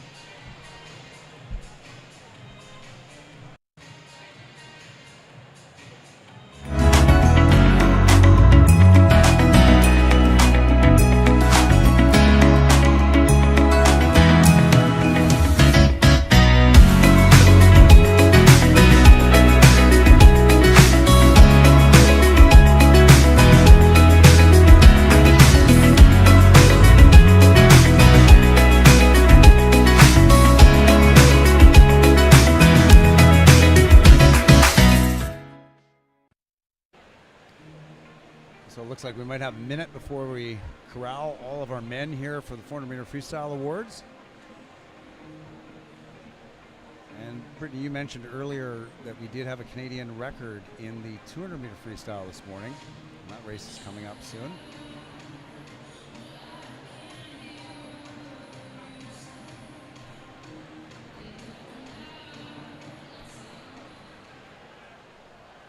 It is, and it's one I'm most looking forward here to getting to watch next. But first we have a men's podium to get excited about.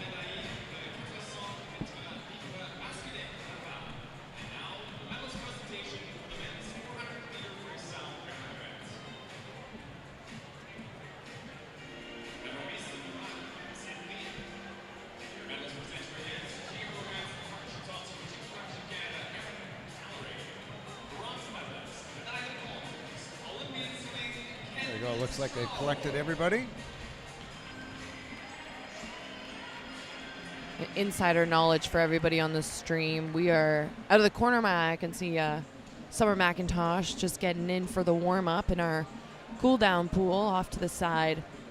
At first I was panicking because I'm like, isn't her race coming up soon? But I did forget that there are actually two 1500s. There's a senior 1500 and then there's also the junior 1500. So she's a little over an hour till she races. So for those of you at home that I just want you to know that I initially panicked, but I wanted to bring you along with the fact that I've now rationalized my thought and I'm back on track, okay? Do not try and skip out of warm-up. Brittany McLean is watching from above. It's not even skipping. I just get stressed when people cut it so close, but Summer's got a plan, and she has a plan that's way better than any other plan I've ever come up with. Well, now that you brought it up, what is sort of the, I mean, I'm sure there is a range from when an athlete gets in, particularly for a distance events, in terms of how far do they back it up before they want to get in and do their warm-up from race time? It is so dependent on each person, Jason, and I think it's a conversation I actually am trying to ask athletes now because I'm genuinely curious. Special shout out right there to our medalist in the men's multi-class 400 para freestyle. But yes, I think every athlete, I like to be out of the water at least the 30 minutes before my race because I put my suit on, I had a whole activation routine, but others like to only leave about 20, others like to leave 45. But I think you need at least, I would say the minimum, about 20. Some like to get out and then get back in once the racing suit is on. So we're getting now introduced to our 200 freestyle multi-class women's final. Here we go. We're going to have 5 finalists in this race.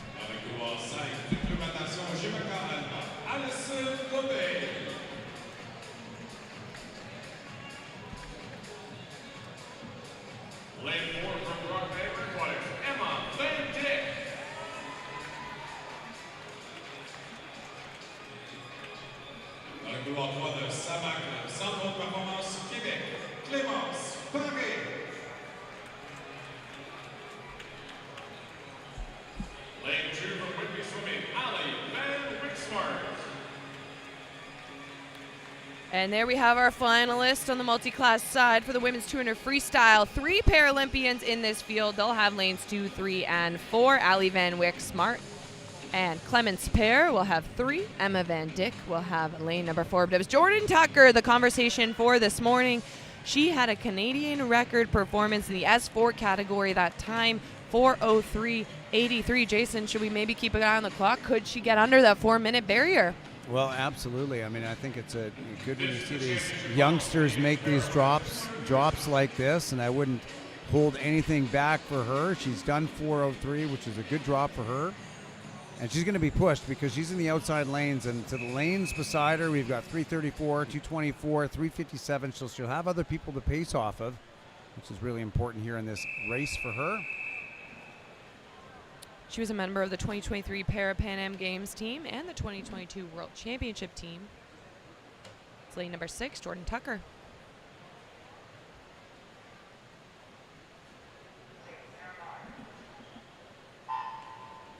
So here we go in the women's 200-meter freestyle, Canadian record.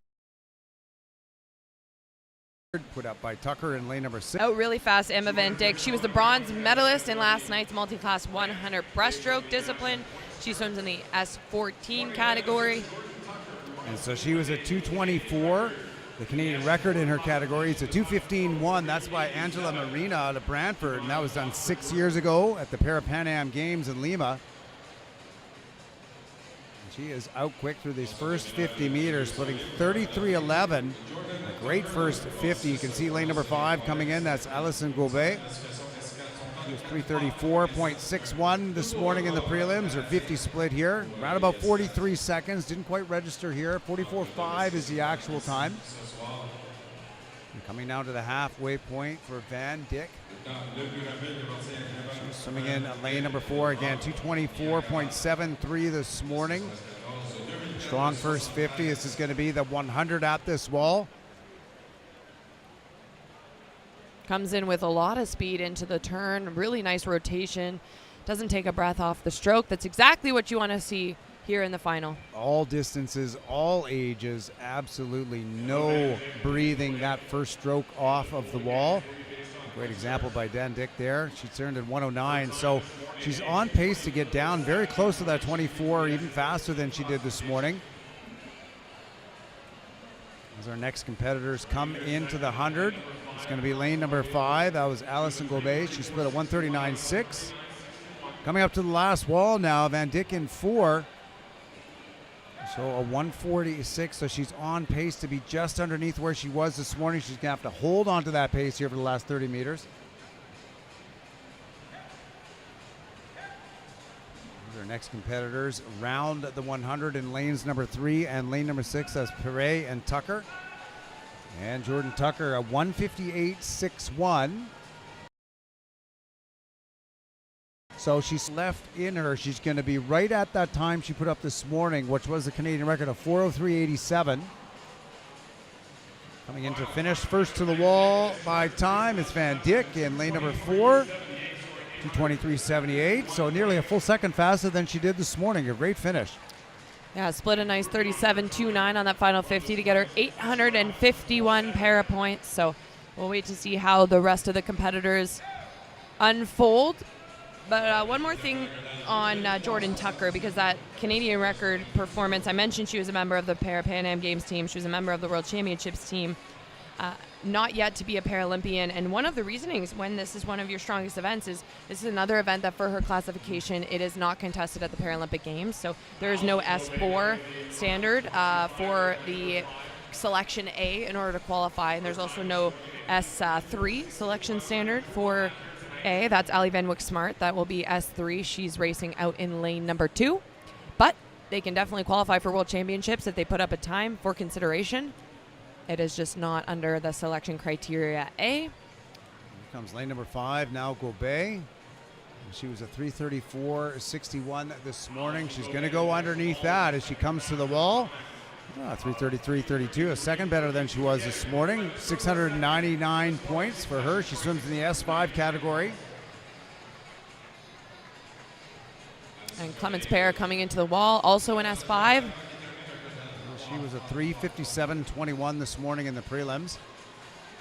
She's going to be just underneath that. 3:53.6. Now we're waiting for Jordan Tucker in lane number 6. Looks like she's going to be just over her time. Another good swim, though. It's always tough to do twice in one day, what no one has ever done before. 4:06.79 is the time for Tucker. A solid swim out of each of our 5 competitors here in the women's para multi-class 200-meter freestyle. One more to come in. Ali Van Wyksmart swimming in lane number 2. Yeah, special congrats to Jordan Tucker. Not quite able to repeat it, but a Canadian record to the day. Exciting way to start off these trials for us here. So Van Wyksmart in lane number 2. She was 4:52.25 this morning. Just at the flag, so it looks like she's going to be underneath that time. And a nice drop from the prelims to the finals down to 4:48.05. And look at that, we just hear from our in-house announcer, Chris Heinmark Watson, a new Canadian record. What a great swim, Ali Van Wyksmart in the S3 category, 4:48.05. And that record stood for 3 years by a teammate of hers, Nikita Enns. Now it is Ali Van Wyksmart's Canadian record. So 2 different Canadian records on the day in the Paralympic program. And other than the Canadian record out of our world record last night for summer, that makes it our only 2 other Canadian records here. So awesome performances here in the para multi-class 200 freestyle. They've been putting the team on their back here. 2 Canadian records on the day for these women. It comes from Ali Van Wyksmart and Jordan Tucker in the S3 and S4 categories respectively. The winner, though, of the multi-class 200 freestyle, Emma Van Dyck, S14, 851 points. Ali Van Wyksmart will take the silver. Allison Gobio will take the bronze. Great swimming out of the women in that multi-class event. And here really had a great pool at Saanich Commonwealth Place. In Canada, we can sure use more pools like this across the country. You can put up some of these world-class times for our world-class athletes. Our Olympians and Paralympians saw a world record last night, 2 Canadian records today. It is great when you see that on night number 1 because no athlete can go to their coach and say, the pool just doesn't feel fast to me, but we'll hear here.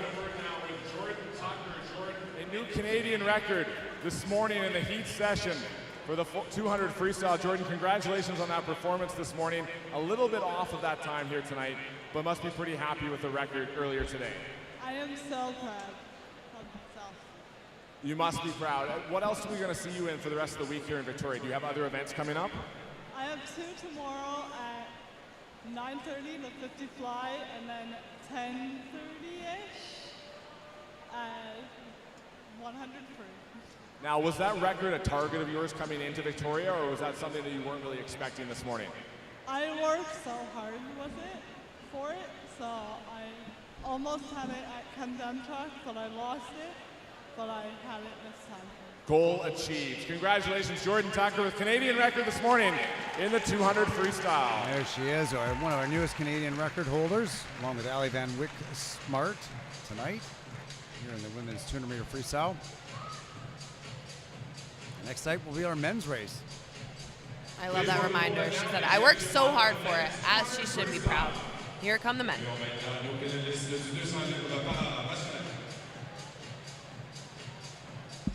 Lane 7, representing Pacific Sequel, Sebastian Cassidy.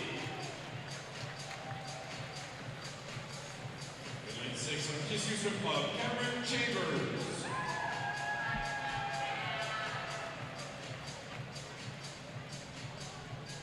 Lane 5 from the Scope Aquatic Club, George Kirstead.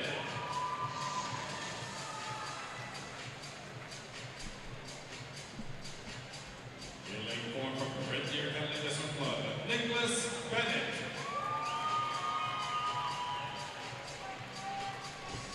In 3 from Fredericton Aquanaut, Jesse Canny.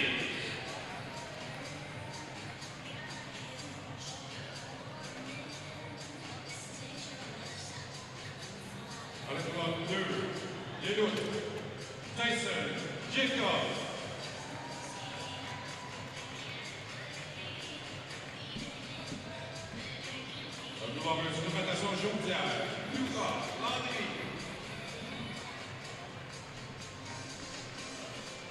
And we are lucky enough to get to watch two Paralympic champions in this race. Lane number 4, Nicholas Bennett. He was the Paralympic runner-up in this event specifically, but he did win the 100 breast and the 200 IM. Also, Sebastian Masabi out in lane number 7.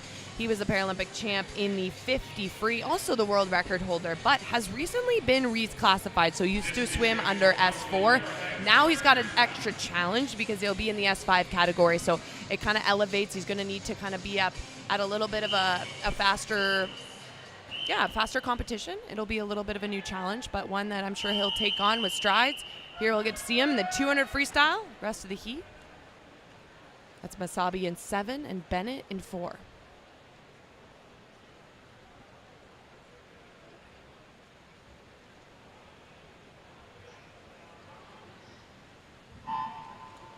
There we go. Good start by lane number 4, Nick Bennett. Goodyear Catalina, he is the Canadian record holder. We saw him win the 100-meter breaststroke just over his Canadian record mark yesterday.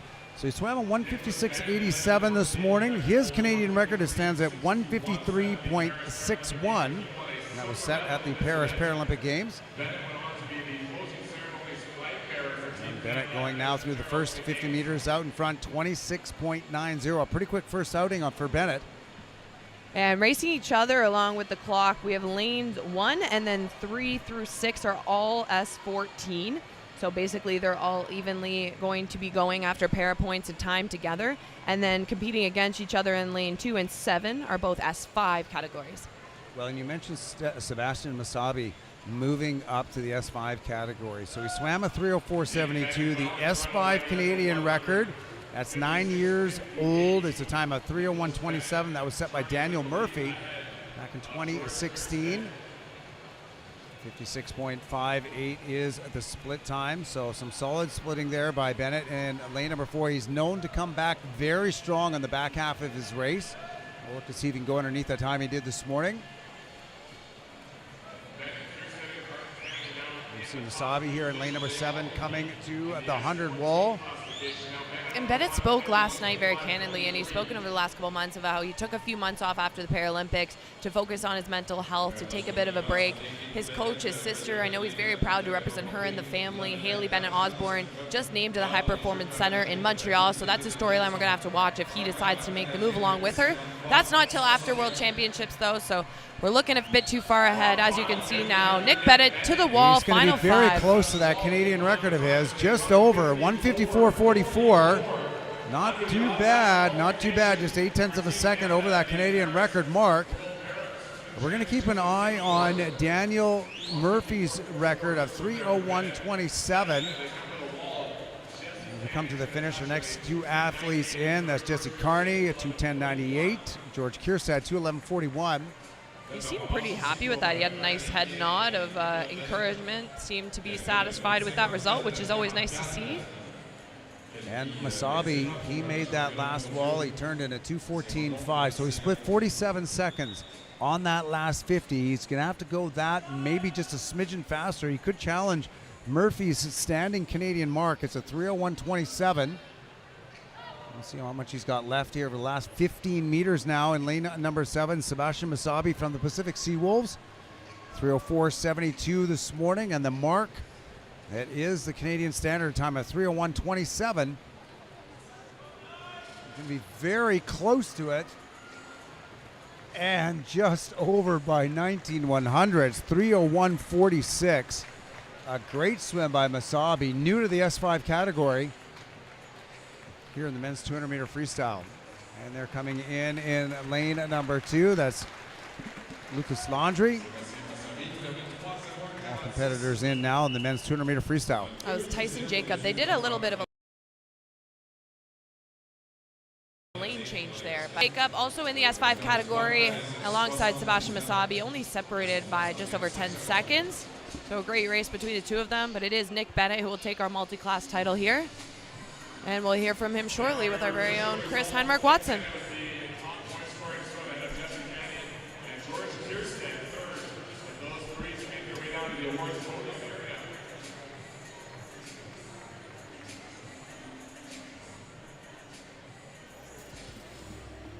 We're on deck with Nick Bennett for a second time over the first 2 days here at Trials.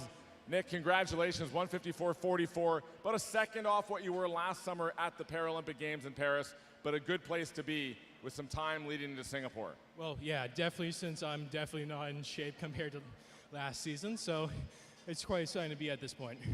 So as we mentioned last night, you took some time off after Paris, came back in, I believe, January. What will you work on between now and Singapore in a couple months with your coach?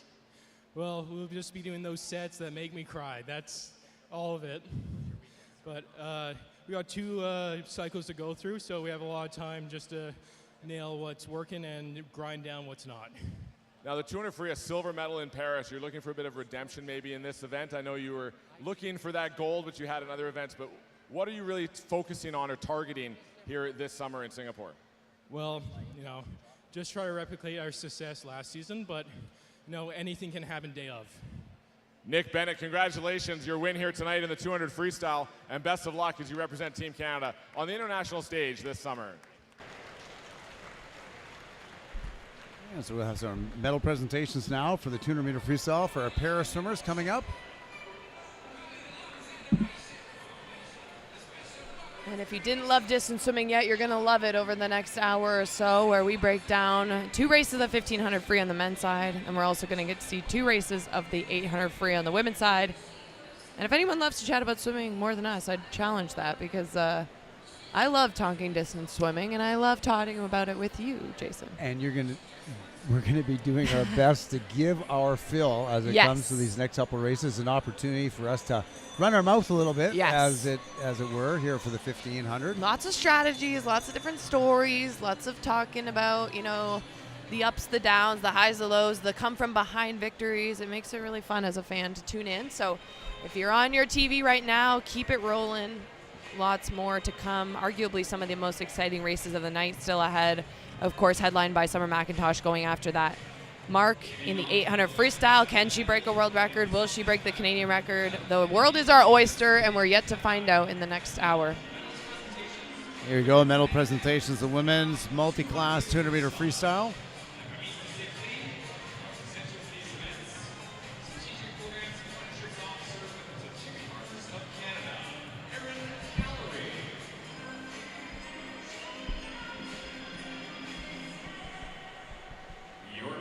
Bronze medalist Allison Gobeil represents the S5 category.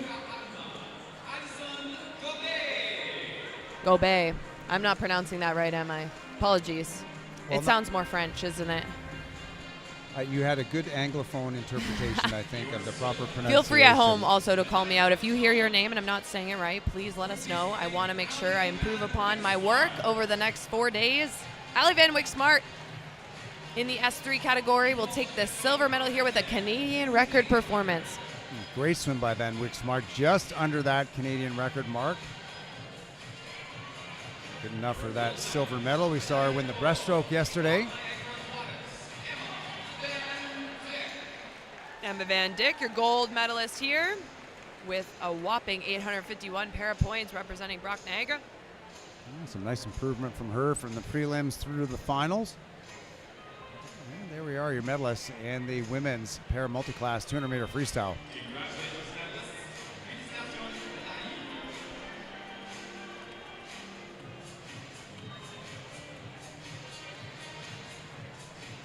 And Brittany, don't know where you do this long enough. You spend as much time announcing and as much time apologizing for those name mispronunciations, pretty much on an equal level. I'm a work in progress. I will always admit that. So I take feedback with stride. I feel like as an athlete, you have to be able to learn to take feedback well, but please let us know if there's something I could do better.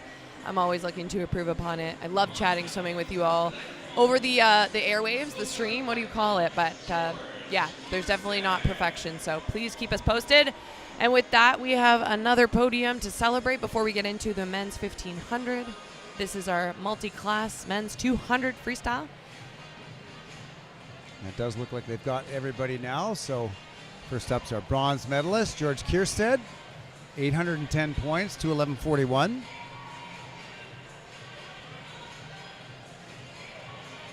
Solid swimming out of Kierstead.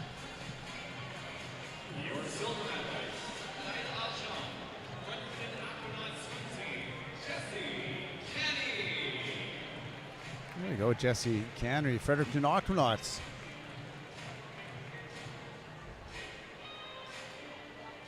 All three on the podium within the same category, S14. And gold medalist, also a two-time Paralympic champ, Nick Bennett, the closing ceremony flag bearer for Team Canada this summer. Absolute star, one we talk about quite often, but such a champion in this sport. One of the nicest guys you'll meet too, and so grateful for his success. And an impressive swim, 998 points, 154.44, so close to his Canadian record. I don't think he was really, he wasn't pointed at that swim here at this, still 2 months out from the World Para Championship. So it sounded like he was pretty happy with that performance. Yeah, definitely. You always see the head nod and you know he's happy.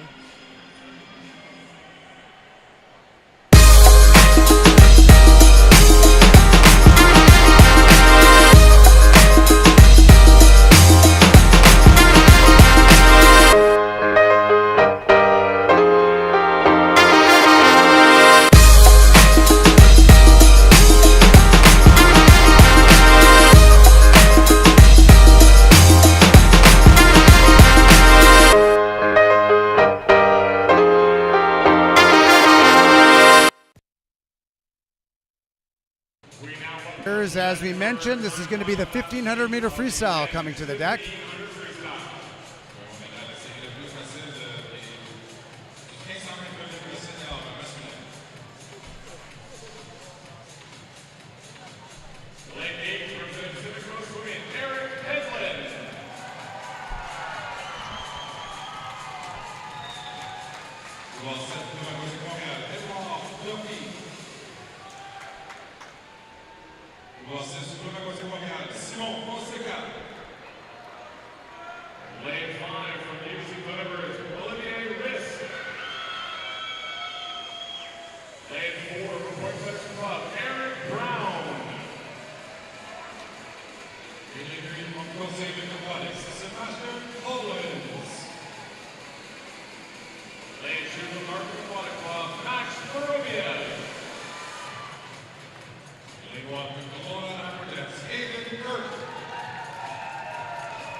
And there we have it. It is not actually our top 8 qualifiers. It is the top 8 entry times. So these are time finals here in the 1,500 free and the 800 free. So nobody swum a qualification. This is based on their time. And we will keep you posted on the times from this morning as the event progresses so you know where they fit in. All times are valid toward making the podium, and the eyes right now are on Eric Brown in lane number 4. He was the Olympic trials champion in this event. Wasn't able to qualify for the Olympic team because he wasn't quite at that standard. It's been a while since we've seen someone under there, since the great Ryan Cochran, the very pool he trains at, we're in. It feels very nostalgic. We'll get set for this race, and we'll talk more about the rest of the 8 in this final.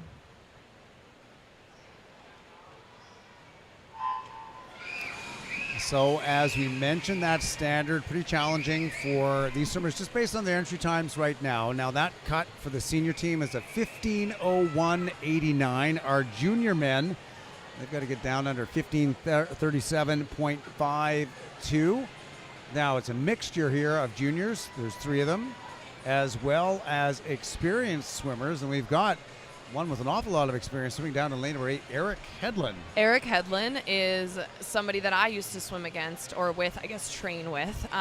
He's an open water swimmer, made the world championship podium, and he's an island boy and a local. And I bumped into him in the lobby the other day, and I said, Eric, are you still swimming? And he says, yeah, I train a few times a week. It's a lot of fun. I'm loving it. I train with the triathlon program Sundays, the club team every once in a while. And you could hear the roar of the crowd when Eric Hedlund walked out. So I just love when athletes are able to maybe take a bit of the pressure off, swim because they love it. He's having a really good time right now. He's swimming at a lane 8. And you said he got that time out of Mel Zajac to qualify into the top 8 in Canada this year. So that's definitely not a small feat. So great to see him in the mix.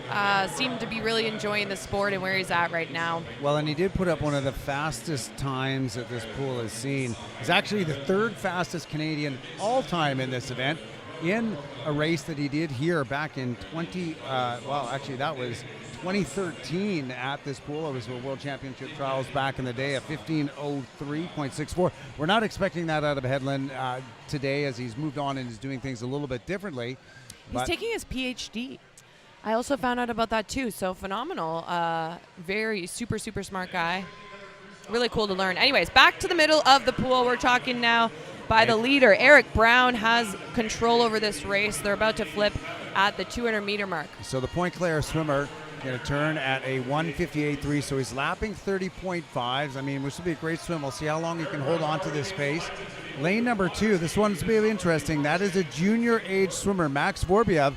He's entered in 15:39.6, and that is just over that World Junior qualifying standard. And as we mentioned, it's a 15:37.52, and he's got another junior keeping his eye on him in lane number 1. That's Aiden Kirk from the Kelowna Aquajets. And you can see the officials that are on the bulkhead right now. They have a marker that's basically telling you how many laps you still have to swim, which at this point is a little bit discouraging because you're looking at the number and thinking, oh man, that is a lot. You can see it's above the water, so an athlete would have to look up. It's not ideal. Likely you know where you are at this point in the race, but it does happen where you get a little off track. That's okay. That's what the number's there for. The athletes also receive the bell lap when there's only 100 meters to go, so that's another reassurance to make sure that you're on pace. But right now, Eric Brown looking strong. I did want to note he's a junior right now at the University of Florida. He finished 22nd at the NCAAs in the mile this year. He was already selected for World Championships to swim open water for Team Canada. So something that if he's under maybe a secondary selection, he might be able to get himself another event in the pool. And so Brown looking pretty strong. He's coming in with a seat time of 15:23. Last year he was 15:18. He's going through the 350-meter mark. You see this split down at 30.5. So he's been pretty consistent at 30-point mids.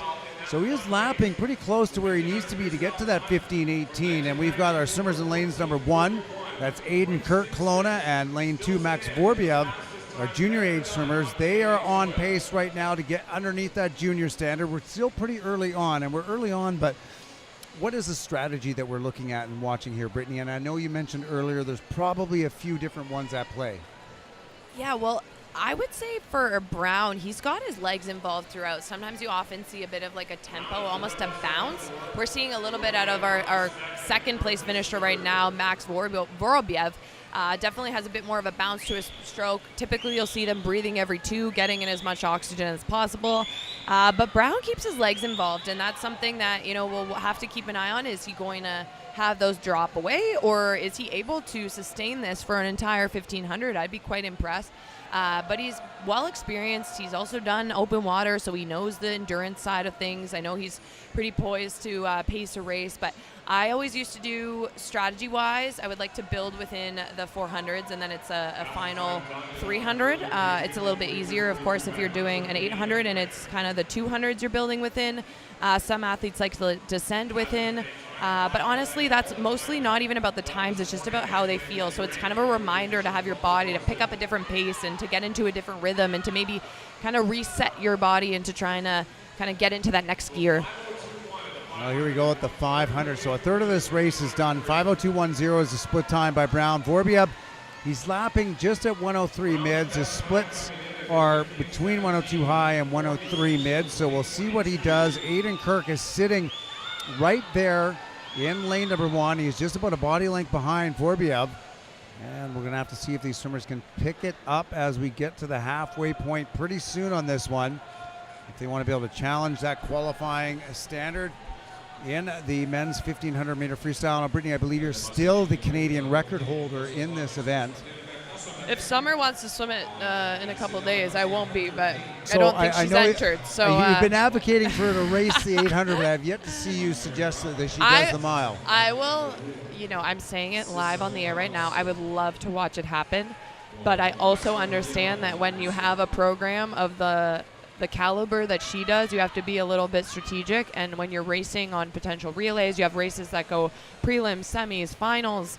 I'm not asking Summer to compete another 3K of racing, so 2 1500s would be quite a lot to add to her program. So I'm trying to be realistic, but she could put on a practice suit on any given Tuesday and break that record. I'm very confident in that. But yes, you are correct. This is the final standing record that I'll say it. I'm proud to be able to hold it. I can't wait for it to be broken one day, but I'll be able to chat about it for the year. As long as it stands, we'll be able to chat about it and give us a conversation topic for sure. So that meet actually that I broke, it was out in a outdoor pool in Australia. And I love to tell this story, but Katie Ledecky broke the world record while I was in that heat. And she lapped me by a 50, and I was still on the podium, Jason. So that to me just shows the pure dominance of Katie Ledecky. It was at the 2014 Pan Pacs, and it was not great conditions. It was rainy, it was windy, it was all the different things. But she beat me by over a 50, and yet I was still on the podium, which really told me how dominant Katie Ledecky is. And when we speak about her, we're going to talk about her coming up in the women's 800. But let's get back to this race because shaping up, looking really strong here. He's doing a really good job. You know, he hasn't really slid away from the pacing that he started at 30-point mid. So he was just 7:04 at the 700. This is the halfway point. So this is 750 meters done. He turns at 7:35.8. He did just creep up there to 31.1 on that 50. You can see Kirk in lane number 1. He's starting to make a move on Vorobiev as they come to the halfway point. They're turning at 7:46.6 and 7:45.5, but Kirk out-splitting Vorobiev by a half a second there. So he is lapping pretty close to the pace that he needs to get under 15:40. We're going to have to see he can carry this momentum, though, to this second half of the race. And Kirk doing a good job in lane number 1. Brown still leading. He turns at 8:06. He's back under 31 on that 50. And that's really going to be the key. Can he keep under that 31-second mark? We're going to have to keep an eye on his lifetime best time as well. The time he went last year at Olympic trials, 15:23.87. He's well under that pace right now if he can keep a bunch of 30 points with a little bit of closing speed.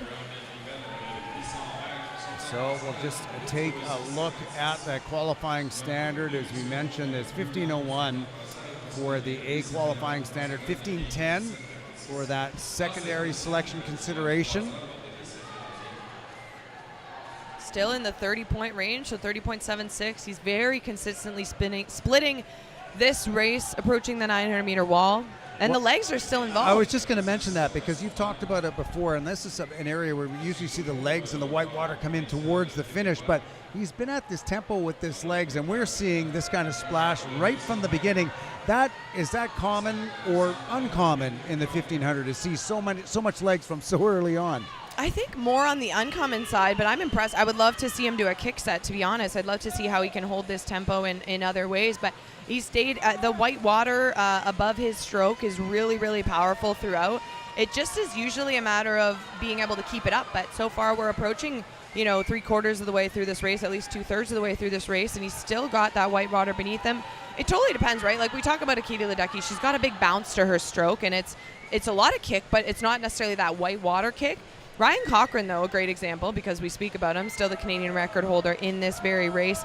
And he had quite a consistent kick throughout his race. He always kept his legs involved. It always looked like Ryan was sprinting in a way, which was one of the things I admired most. I said, can you really sprint for 1500? And absolutely he could. And he did it pretty well. That Canadian record time for Cochran of 14:39.63 at the London Olympic Games. What a privilege it was to be able to watch him bring home a medal for Canada at those games.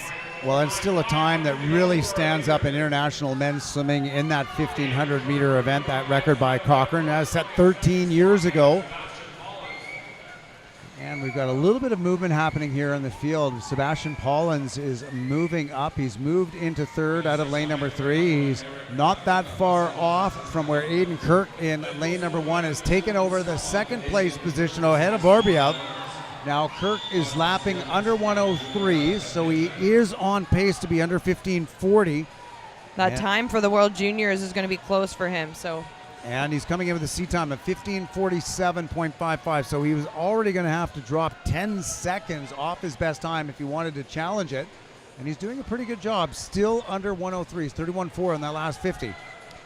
And our leader at the moment, as he's approaching the wall, Eric Brown, has 400 meters left to go in this men's 1500. And it's the 1100-meter mark for Brown.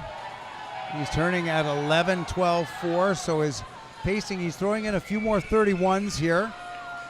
We'll have to see what he does now. He's got not too far to go, still going strong on those legs.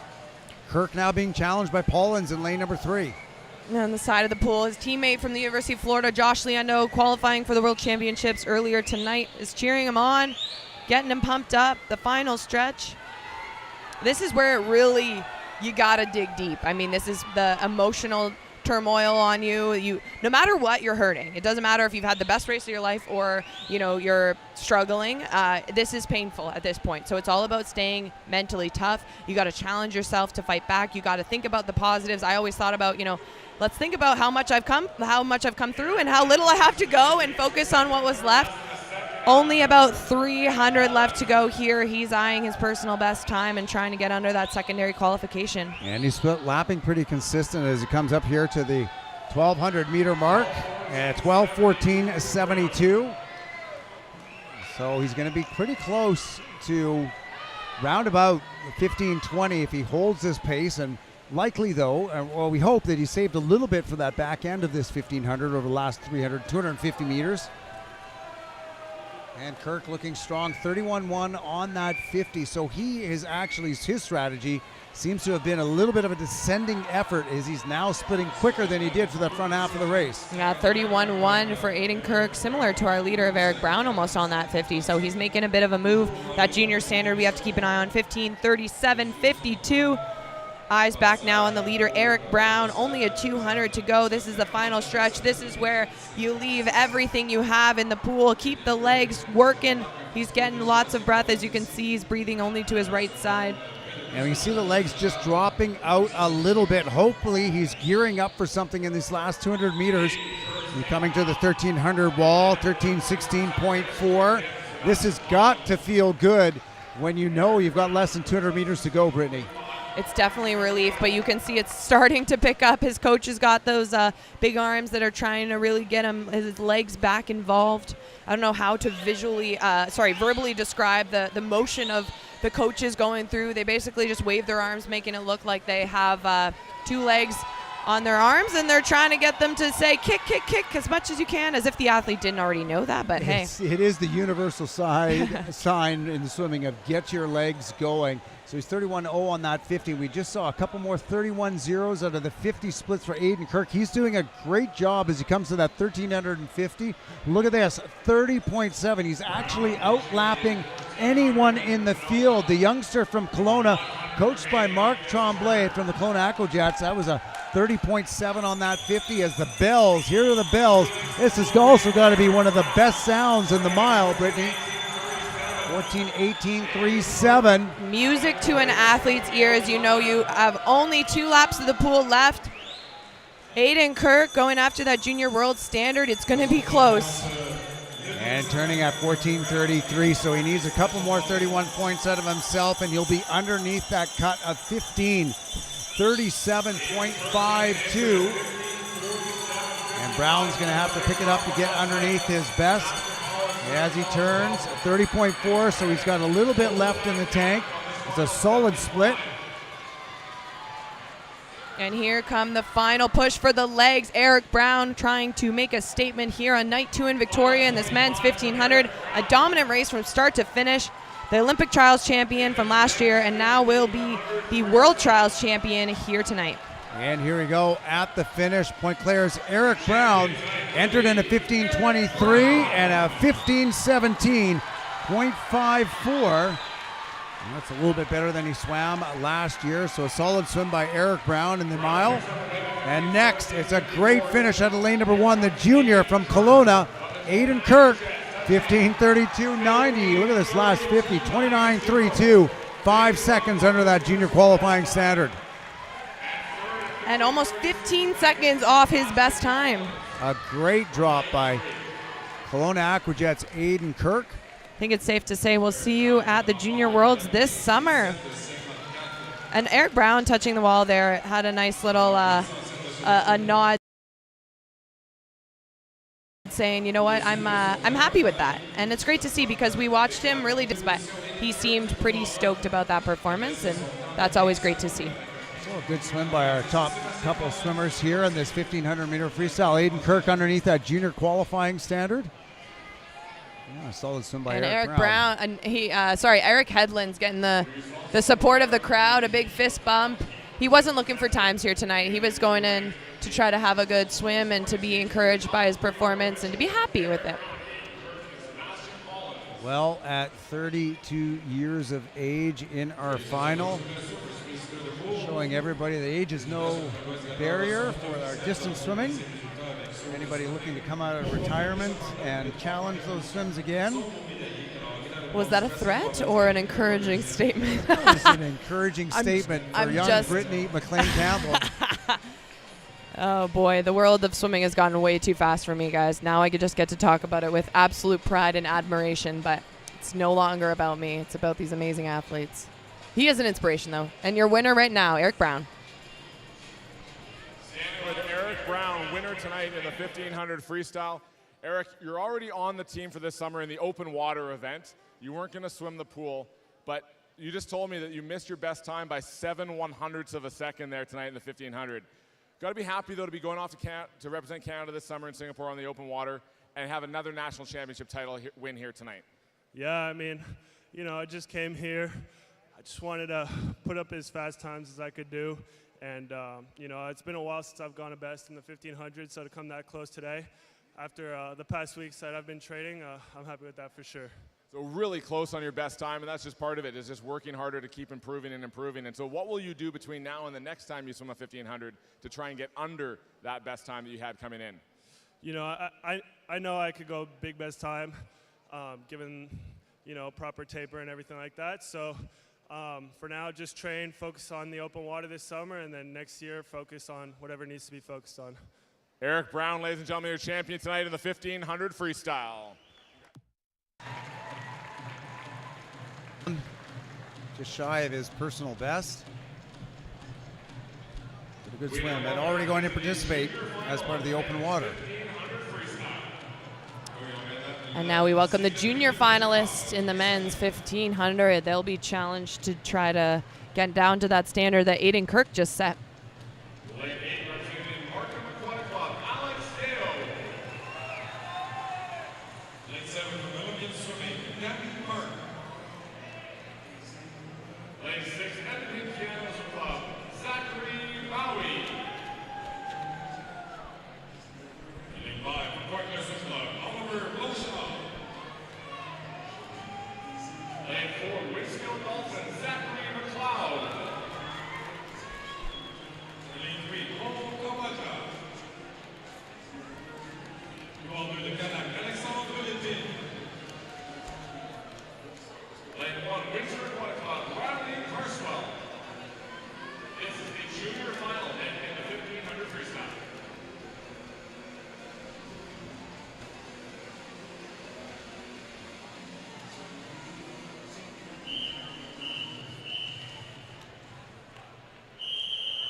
Here we go in the junior final. As you mentioned, the standard 15:37.52, it is still open.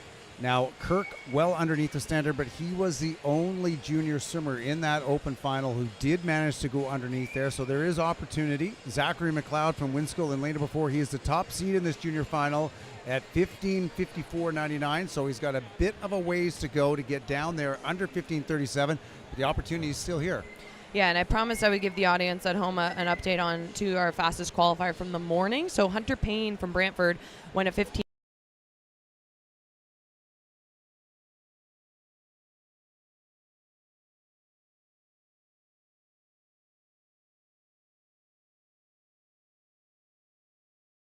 .42.43 in the early.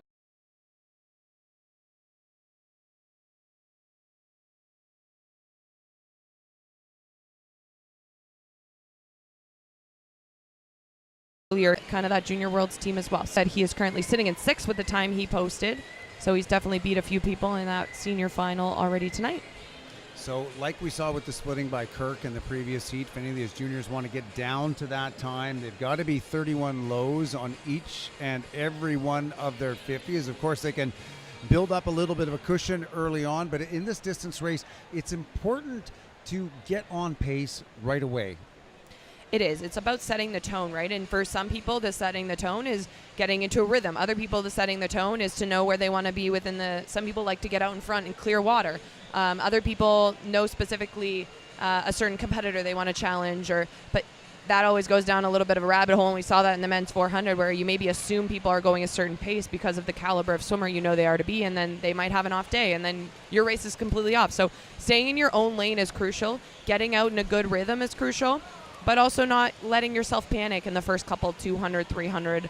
And that's a thing we're going to have to keep an eye on for Summer as well, because she has less race strategy experience with the 800 freestyle. Will she take it out fast? Will she build into the race? We're going to find out, and that's an exciting part about it. It is, and we're still seeing some pretty solid lapping early on in this one so far. It's out in lane number 2. That's Alexander Lepine. He's entered in a time of 16:14:44. So he's only got a lap better than 32 mids to get underneath that. He's doing a great job of it so far. 31.0 on that 50, so we're going to keep an eye on him, and we'll see how this progresses, but great pacing right now at lane number 2. I also promised I would keep the audience at home on my Summer McIntosh tracker. She is now reported to the ready room, so she is on time and ready to go at least 15 minutes before her race. I know nobody was worried, but I just need to follow that story, Jason. It was important for me to close the loop. And you're doing a good job of it up here at the Eagle's Nest, keeping an eye on our swimmers and where they're at. So that one's coming up in our next heat. And look at this, 31.3. I'm impressed with Lepine here so far as he goes through the 300, 305.43. So he's got a couple seconds up on Cole Kawaja, who's swimming next to him in lane number 3. And Kawaja entered in a time of 16:00.60. So that is lapping 104, so 32 zeros for 50s. Right now these swimmers pacing to be underneath their C times, which is great. It is still pretty early on in this one as we're coming through to the 350 meter mark now. 31.6 by Lepine, so that one's a bit up. I also do love the Summer McIntosh effect in the sense of the distance races usually get an afterthought at the end of the night, but because this is happening as our final event of the night, this place is still packed. These junior finalists in the men's 1500 are able to hear from the crowd, although I would like to encourage them to be a bit louder next time. But in theory, it is great to see that the stands are still packed, something that often as a distance swimmer you don't unfortunately get the privilege of having a full stands. It can sometimes be empty stands for distance swimmers, but that is absolutely not the case here tonight. It is jam-packed. We've sold out. Sold out again. And each and every one of our finals nights, so a great job by those that have come and traveled from afar to be here, but also the local Victoria swim fans supporting this meet. We see plenty of youngsters. So important to get those youngsters exposed to these great Canadian swimming stars like McIntosh and others. Racing here all weekend, lots of them in the crowd. Some 31s mids, some 31 high, low splits here as we're kind of in that 450 approaching 500 meter point. This is a fun point in the race. You only have 1,000 left, and I say only lightly because obviously that's still a lot.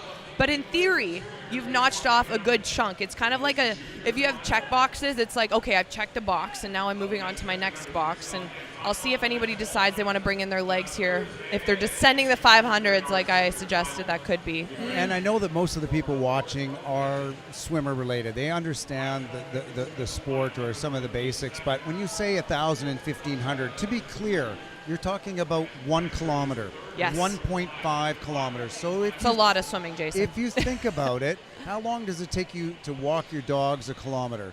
You know, if you're like me, it can be 17, 18, 19 minutes to get a kilometer in, and you can see that they're going, you know, more than 50% more of that distance in less time. Just to put it in perspective, how fast and how long these swimmers are going. It is so true. Jason, you're a runner, aren't you, or no? A little bit. But my old man feet are killing me these days, so I'm more of a shuffler and a walker. So. I am a huge walker, and my like rule of thumb is to try to be within a 10-minute per kilometer pace. If I'm moving well, obviously, not always am I moving well, but if I'm walking and on a mission.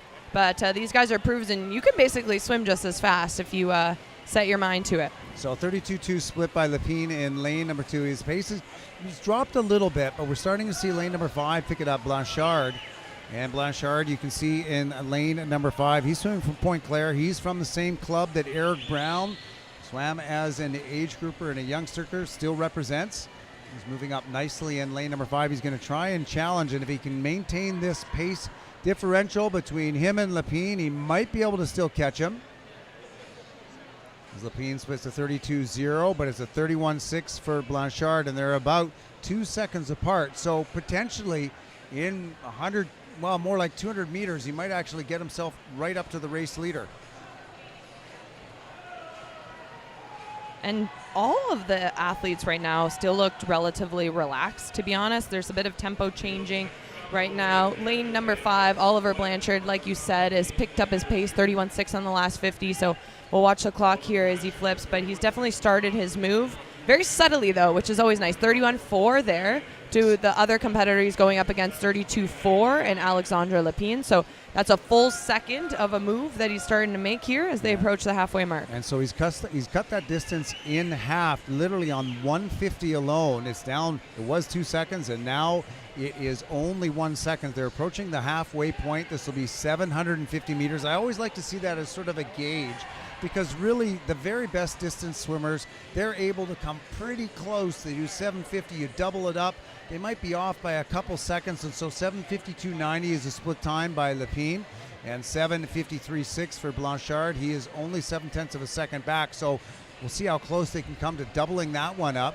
which would be good swims by both of these swimmers. Lapine, as we mentioned, a best time of 16:40, while the entry time is 16:14, and Blanchard 15:59. He's almost right back up at the front now. Yeah, and they're about to flip at the 800-meter wall. 800 is, other than the 1500, that's next longest race. So 31 split by Blanchard in lane number 5. Lapine turned at 8:25.21, and it was 8:25.39 for Blanchard. And I think Lapine is starting to pick it up. I think he either saw or at least has a sense that Blanchard is right there with him at the 800. This might feel like a long race, but the athletes that compete in a race like this have put in hours and hours of countless training. They're usually the first ones in the pool and the last ones to get out. It's a lot of really, really challenging sets in practice to put yourself in a position to be able to swim 30 laps up and down the pool with confidence in a race format.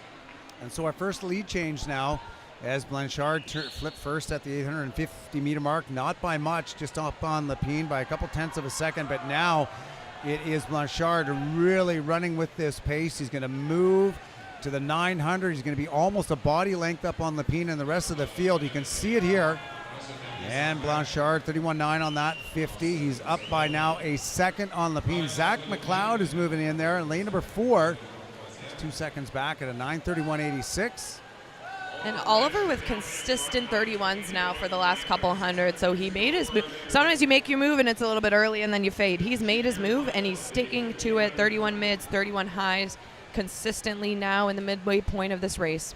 And so Zach McLeod moving nicely for Winskill. He actually had the fastest seed time of anybody in this junior final at 15:54.99.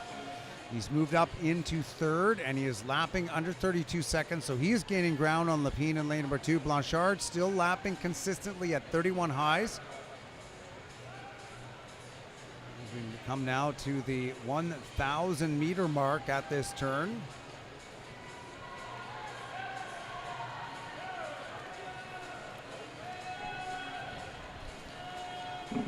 And there we go with Blanchard coming here, turning in a 10:32.23. Again, consistent on that splitting. It's a 103.3 for that 100. Lapine still in second, but a good charge coming from Zach McLeod with less than 500 meters to go from Winskill in lane number 4, trying to move up into second place. We'll see how close they can come to the times put up by our juniors in the previous heat. Again, Aiden Kirk swing underneath that World Junior qualifying standard. He was under by almost 5 full seconds, down to 15:32. Blanchard creeping up to 32 seconds on that last 50. We've actually got McLeod and Kawaja making a good move, under 32 seconds for both of them. Approaching the final 400 meters. I always like to benchmark this race. You do really have to break it down. Making some moves there, lane number 4, as you mentioned, Zach McLeod. He's picking up right on his competitor next to him, starting to make a bit of ground. He's an athlete that has a bit of bounce to his stroke, so definitely not as smooth technically, but he has his legs involved throughout. He's got that little, what is it called, like a distance hop almost. A bit of a lope, yeah. And, you know, is familiar with some of us who've been watching the sport for a number of years. Alex Bauman, probably one of the most famous lopers on freestyle, of course, double Olympic champion in 1984 in the 200 meter and 400 meter individual medley. He broke world records at that event in both of those signature events of his. As we go through 31.6, 31.9 for McLeod, so still some good splitting. They're starting to try and pick it up here over the last few hundred meters. Doing a good job of it. And I think similarly to the crowd, I'm just taking in my surroundings a little bit. The crowd is still full, of course. We've got a big race still to come, but the deck for the athletes is still full also, which normally by this point in the program, you tend to dwindle out. The competitors have a lot to race throughout 6 days of competition, but I think it's a really important reminder that we haven't quite seen a phenom like Summer McIntosh in this country in quite some time, if ever, and so it's such a learning opportunity to watch her race, to be a part of history, to watch these performances in person, and I love seeing that not only are the coaches and the athletes kind of prioritizing that, but they're really kind of leaning in it, and they're all here, they're ready for the next race, and they're cheering on the current race that's in the water, which is great. Yeah, you don't want to be the person that steps outside at the end 5 minutes before the world's Don't take your bathroom. Well, if you're going to take a bathroom break, maybe consider it now. soon. do it now. You still have 4 minutes left or 3 minutes left in this one. 31.3. Blanchard, he's actually started to pick it up, and he's looking very good. And here we go with the legs. You can see the tempo coming up in both the legs and the arms. He's starting to stretch out that speed as he comes out in front of the field. 31.3, one of the best 50s he's done over the last couple hundred meters. Representing the Point Care Swim Club actually has a very similar stroke to our winner, Eric Brown, from the last heat. Nice and smooth, has kept his legs involved, breathing every 2, only to the right side. There's some similarities there for sure. Well, right now he's pacing pretty close to 15:44, 15:45. We'll see if he's got this kind of speed over the last little bit, which is going to be a great swim for him, because Blanchard's coming into the entry time just under 16 at 15:59.99. I'm sure that felt good, breaking the 16-minute mark, even if it was only by 100, because that is one of the milestones for our men here in this race.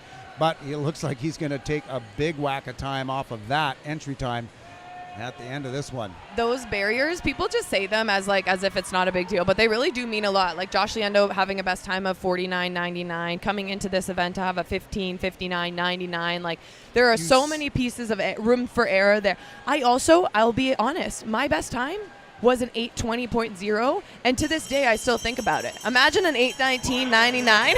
Yeah, well, and I think, you know, even Ilya referenced it when they were talking to him after with Chris. You know, Josh is a sub-50 swimmer. And that is a marker, you know, at world-class swimming. It's not like they're just thinking about it as young juniors and breaking 16 minutes for the first time. They're thinking of it at the world-class level, podium level internationally, sub-50 swimmers and non-sub-50 swimmers. Yeah, it is a different breed of athlete. You're in a whole different conversation, a different caliber. But speaking of different caliber, in a field of his own right now, Oliver Blanchard, a different caliber. But speaking of different caliber, in a field of his own right now, Oliver Blanchard. Great last wall, Blanchard. He's down to 30 point now, and less than 50 meters to go, so it's going to be a big drop from his entry time just under 16 minutes. He's going to get down to 15:43, maybe 15:42, and look at him finish, Brittany. Great on the legs, great on the arms. And it is Oliver Blanchard from the Point Claire Swim Club taking over the lead on the back half of this race and winning the junior final. A great drop of 15 seconds down to 15:44.14. That's a massive lifetime best for the youngster. He's bright future ahead. Very happy 16-year-old Oliver Blanchard. And good drops here by Cole Kawaja down to 15:56. It's the best time by 4 seconds. And Zach McLeod also 15:56. Solid swims, one of our top few boys here in the junior final of the 1500 meter freestyle. And it's a long race to touch the wall and be kind of like, 1 second over my best, you know? So to have a huge drop like that, it makes the world of a difference when it comes to motivation and training and wanting to push the pace in the sport, the confidence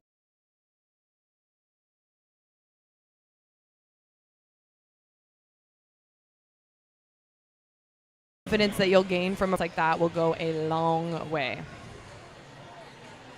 So we are not very far away from the 800-meter freestyle for the women. We do have award presentations first in the 1500. And then we will see the women's 800-meter freestyle.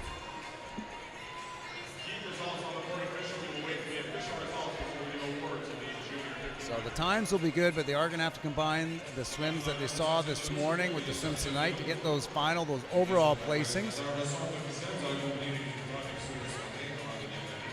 And a lot of these athletes are going to have to get out of the pool quick and get to the other end to get their medals for the junior final. Great performances all around.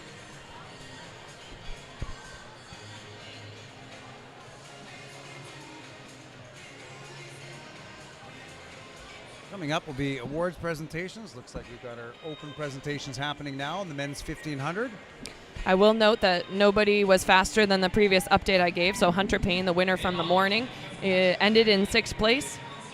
We saw Oliver Blanchard. He was the runner-up from that in 7th. So maybe the junior final winner, but really sets himself in a new standard to maybe contest in the senior final as well. But the clear winner in this race, Eric Brown from Point Claire Swim Club. Point Claire Swim Club. It was almost a tongue twister. 15:17:57.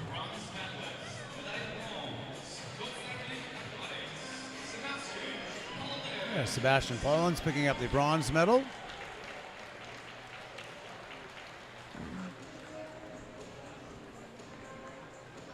One of the more experienced competitors in the field of the 1500-meter freestyle.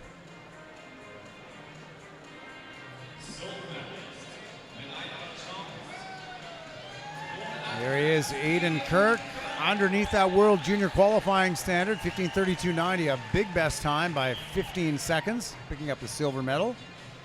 And he's got lots of fans in the stands here. I will give a shout out. I feel like so far, a lot of the West Coast swimmers have been performing here. It's like this extra boost of confidence that they have the crowd behind them. Yeah, it's great to see, and great to see so much support out here for not only the West Coast swimmers, but for all swimmers across Canada. Capacity crowds, sold out crowds. It's been an awful long time since we've seen that. And there are the senior men's medalists. And we'll try to turn it around quick for the junior medalists as well. Aiden Kirk will have to stay put. A pretty quick turnaround for that 15-plus minute race and back up on the podium. Pour devenir le meilleur dans ce que l'on fait, cela commence souvent tôt le matin. On veut s'y mettre, s'y investir, tout donner pour réussir. Et après toutes ces longueurs et tous ces efforts, c'est bon de réaliser qu'on le fait pour le Canada et les Canadiens. Les producteurs de poulets du Canada, fiers grands partenaires nationaux de Natation Canada.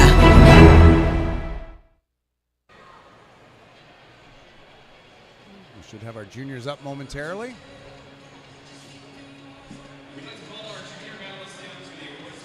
And if you're tuning in the Macintosh for the Macintosh Effect, the next race on the docket, the women's 800-meter freestyle is just moments away. The stands, you can feel the extra anticipation. We're all gearing up for what we expect to be a big performance. But first, we welcome the medalists in the junior final of the 1500 free on the men's side. We will see Aiden Kirk coming back here momentarily as well. Just saw him on the podium. A silver medal in the open final.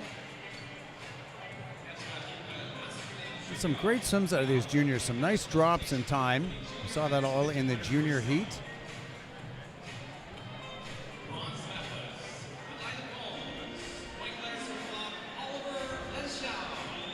And Oliver Blanchard, that was the winning swim out of the junior final in the 15-second drop that he did down to, it was 15:43.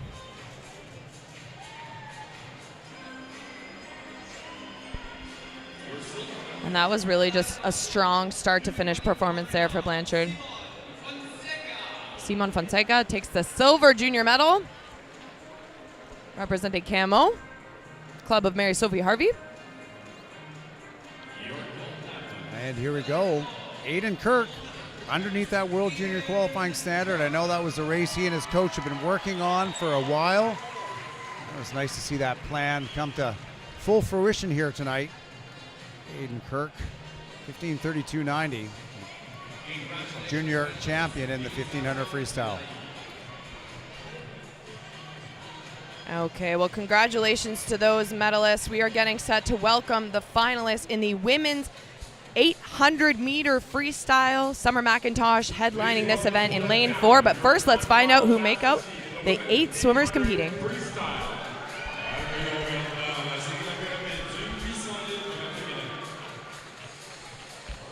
Lane 8, representing Dorval Club, Tori with Clemson. Lane 7 for Brocknight Athletics, Painted Lee.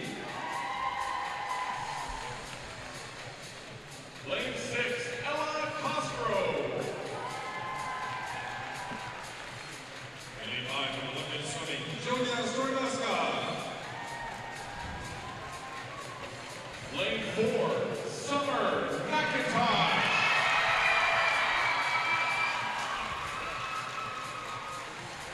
Lane 3 from Edmonton Piano Swim Club, Emma Finland. Lane 2 representing the Markham Aquatic Club, Mabel Zavaros. Lane 4, représentation Sherbrooke, Yetara Mercier. And there you have it. We are getting set to watch Summer McIntosh in the 800 freestyle. Haven't got the chance to watch this at an international stage since she was 14 years old at the Tokyo Games. And as you mentioned, Jason, she has proven time and time again that this is an event she plays around with but hasn't necessarily given it her all. Finally, we know she's in world record form. Last night, that time, 3:54.18, smashed the world record. The crowd's excited. We're excited. Let's see what Summer McIntosh can do in the 800 free.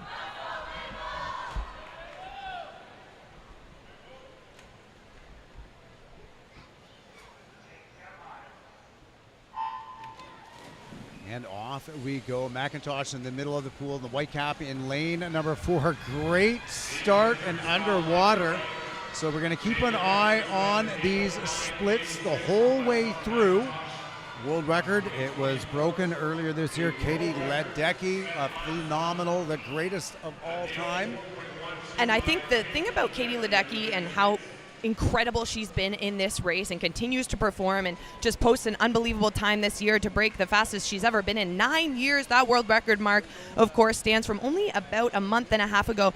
But what I think about this, I think mostly about how that'll challenge Summer to be the best she can possibly be. That is a reminder. I've asked Summer if she keeps an eye on the clock of other athletes. She says, of course, I'm aware of it. It's pushing me to be a better version of myself. But Summer McIntosh is here all business. She finished that race yesterday and immediately was shaking it out, getting ready for this very race tonight.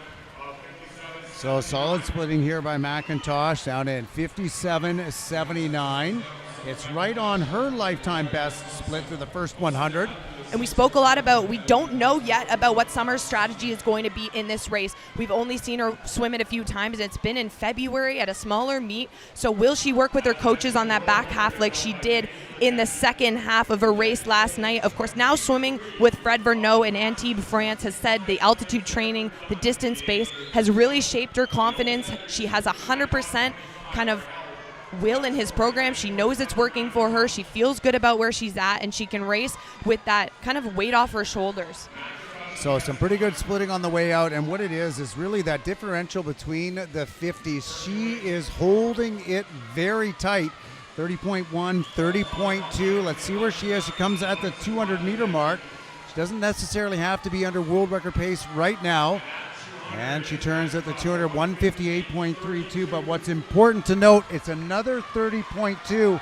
So she is metronomic right now on that pacing, which is a really good sign, Brittany. Yeah, and Ledecky's world record split, she flips at the 400 at 4:01.78. Summer McIntosh's Canadian record split, she splits at a 4:02.1. Now, there is a 5-second difference in their back half, but this is what makes me so excited, Jason, is the fact that Summer's really worked on that back half. This is a beast that she's built confidence in over time, and you can tell she's building through each race. 30.45 on that 50, still under world record pace. Well, she's under both world record and Canadian record pace, and this is where the difference will start to be, because as fast as Ledecky was, she did throw in a few 31.0s on her 50s. This is not something we've seen from McIntosh yet. So here we go at the 300. Keep your eye on the clock, but more importantly, keep your eye on that lapping time. 30.79. 2:59.56 under world record pace. You can hear the crowd building in this pool. They are getting excited, and behind their Canadian star, Summer McIntosh. Important to note, she's already the second fastest performer in history in this event, beaten only by the great Katie Ledecky. So without even doing this event internationally, without really a ton of practice in it, she's already the second fastest of all time. Other than Summer McIntosh, Katie Ledecky holds 23 of the top 25 times in history in this event. She's building into the halfway mark of this race. Well, she's not letting those splits get away from her. She was 30.79, which was a little bit creeping on up, but she's down to 30.70. I mean, it's only a difference of 9 100ths, but at this speed and at this level, that can make a difference. So this is the halfway point right now. This is the 400. Let's see where she's at. Look at this, 4:01.17. A solid first half of this race. She looks smooth and she is swimming with confidence. The thing about Summer right now is every race she swims, there's almost this extra weight and extra pressure. Now she's realized the way to get through it. She's really worked on the mental gain of this swim and knowing how to balance the challenges that come with being this, elevated world-class athlete. But the 800 is kind of a question mark, and what excites me about it is she can come in, although we always talk about record performances when we say Summer McIntosh, but she can approach this race with a little bit less weight. Look at this, 30.5, so she's dropped the pacing down, and this is what I wanted to see, or was hoping to see, because Ledecky had no 50s above 31 seconds on the back half of this race, and we saw the pace by McIntosh start to creep a little bit, but she's brought it back down on that first 50 of the back half of this race. Breathing every two still, to her left going one way and to her right going the other way. She's aware of where the fans are cheering her on. Still under world record pace here at the 500-meter mark. Well, she heard the crowd last night in the 400. She said it really motivated her, and I'm sure she can see what's going on, the waving on the pool deck by absolutely everybody here in the stands. And talk about motivation. She found out last night after touching in that world record mark that the last person to break a world record in this pool was Michael Phelps, one of her idols growing up. And we can hear everybody in this stadium is now on their feet getting pumped up for Summer's final 250 meters. So she's doing a great job at this one, 5:33.35, but she's just 1/10 of a second under Ledecky's world record pace. So not a lot of room to spare as she makes her way here into the 600. It's going to be McIntosh again, trying to split under 31 seconds for this 50 again. Look at her go. She looks so fantastic in this race. 30.91. She is right on world record pace, almost exactly. Jason, does this not get you excited about the potential to watch these two go head-to-head, lane to lane? It would be an absolute clash of the titans to see Ledecky and McIntosh go head-to-head at the World Championships, because we've seen them push each other before whenever these head-to-head matchups have come up. This could be another opportunity. Let's see what McIntosh can do here on this split. Another 30.5. Oh my goodness.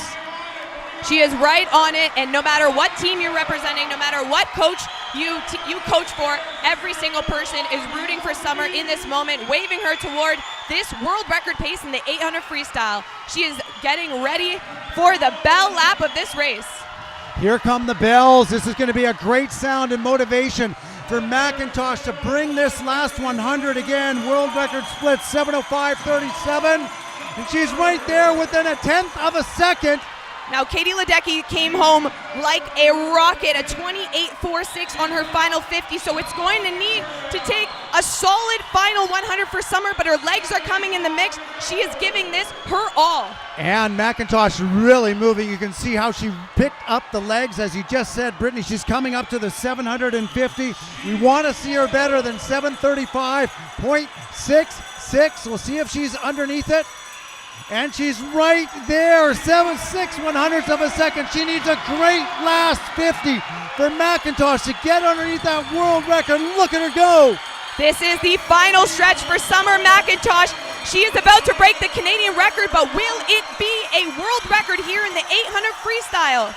Absolutely pandemonium here in the building as we come to the end of the 800-meter freestyle for the women. The cut, it's an 8:04. Oh, just over, but 8:05.07. What a swim, Summer McIntosh. Wow, what a swim. A full Canadian record by almost 5 seconds. 8:05.07. Absolutely incredible for Third McIntosh. fastest performance in history in the 800 freestyle. The only 2 times that have beat it are, of course, Katie Ledecky. That now sets her up to be the second fastest in the world this year. Both of those athletes are at their prime, and hopefully, crossing fingers, we get a chance to see them compete in this event at World Championships against each other. Well, next in was Ella Cosgrove, 8:35.72. 4 seconds underneath her seed time, followed by Mabel Zavros at 8:40.06. Again, 3 seconds under their seed time. And the difference really came on that final 50 for Ledecky. McIntosh split a 29.34 in that final 50. Ledecky coming back in a 28.46. So that really is the difference between those two incredible champions of the sport. McIntosh will take this one back with her coach. A phenomenal performance there for Summer, the fastest she's ever been by almost 5 seconds. And a Canadian record performance, definitely the fastest we've seen on Canadian soil. So congratulations, Summer McIntosh, on getting this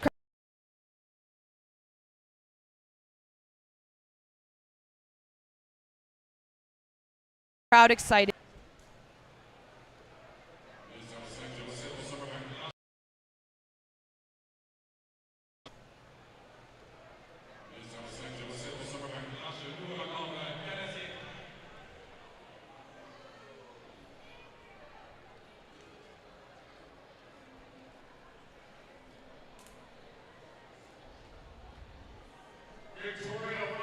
Put your hands together for Summer McIntosh.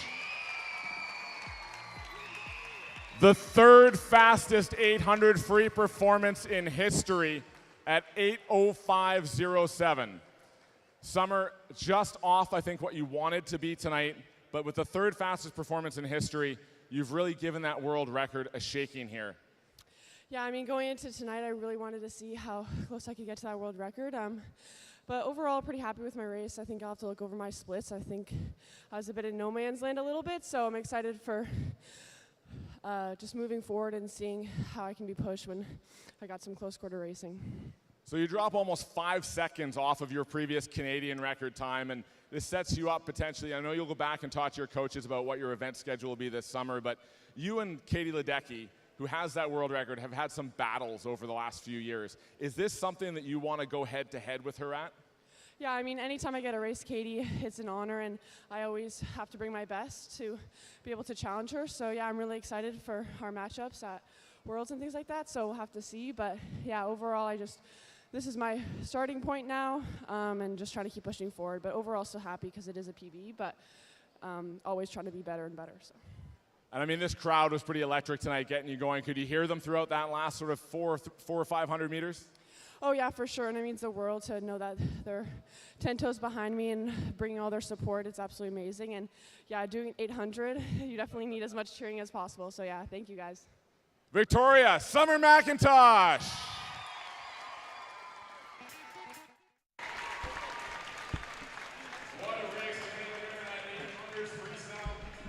Nothing more exciting than a bit of a fire underneath her, Summer McIntosh. She appears a little bit disappointed with that race, but a huge lifetime best, a massive Canadian record. and an unbelievable performance in a race that she is still learning. I think that's what gets me most pumped up, if it's not already obvious. An incredible performance, and I think if you sense any sort of disappointment on the behalf of McCash, it's just that her standards are so incredibly high. When your standard is breaking the world record and doing something that nobody has ever done before, it's quite incredible, and hats off to her. It was a very good and incredibly entertaining performance on our end. It sure was. We're getting set for our junior final now to close out. I would love to give another shout out too. That was a world junior record for Summer, because she is only 18 years old, so she can still set world junior records.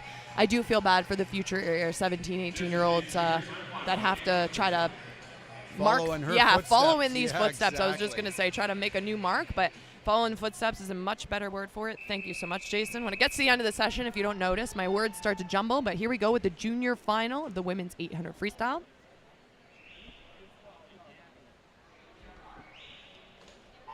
Oh. So 8:48's the cut that we're going to be needing to, well, the cut that the swimmers will need to get under to get possibly nominated to that World Junior team. We did see Ella Cosgrove down at 8:35.72. She is of junior age. She was in the open final. The top seed here in lane number 4, Layla Orvosky from the Barrie Trojans. She's entered at a time of 8:54.28. So it is just over what she'll need to be considered for the World Juniors as this one gets underway. And unfortunately, there was a twitch on the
freestyle, because it's a whole long way to go to get DQ'd off the start, but we'll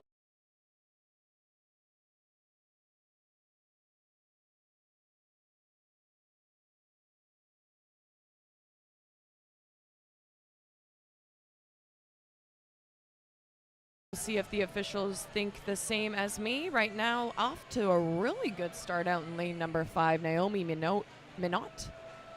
Yeah, the Winskill Dolphins swimmer.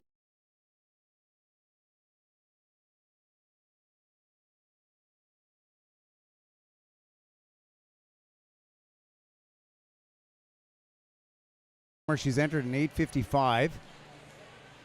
I mean, is that not a motivating way to get into your junior final after you watch a Summer McIntosh 8:05 performance and you hear this roar of the crowd and knowing that your race is next? You've got to think that sets them up well for this heat. Absolutely, and you can see these young ladies pacing out here very good right now. They're down to 32-1, 32-5, so that's some solid splitting. If they manage to hold that, they're lapping into 105, so that's right around 8:40 and good enough to get underneath that qualifying standard. We just had one swimmer in the open final that was of junior age underneath that cut, so opportunity here as we go through the 150-meter mark. Still lapping under 33s or 106s, which is what they'll need to do to this entire race to get down under 8:48. Layla Oravsky is one of those names that we've chatted a lot about as well, one of the junior open water and distance athletes that's really made a mark and a name for herself. She talk about a hop. She's got a bit of a skip to her stroke. And we do have a few of those athletes in here who have competed in the open water, the World Junior Open Water team. Now doing the 800, and some of them doing the 1500 as well. So Minot up to 33.1s. That's still okay. We've just gone by the 200-meter mark, and we can see lane number 3. That is Abigail McLeod from Windskill Dolphin. She's entered in an 8:57.72. She's making her way up to the leaders, and we'll keep our eye on lane number 8. That's a Clone Aquajet's Ruby Keeler. Obviously a teammate of Aiden Kirk, who made the standard in the 1,500-meter freestyle, and they're sure that they train together from time to time in the distance lane with their coach and the rest of the program.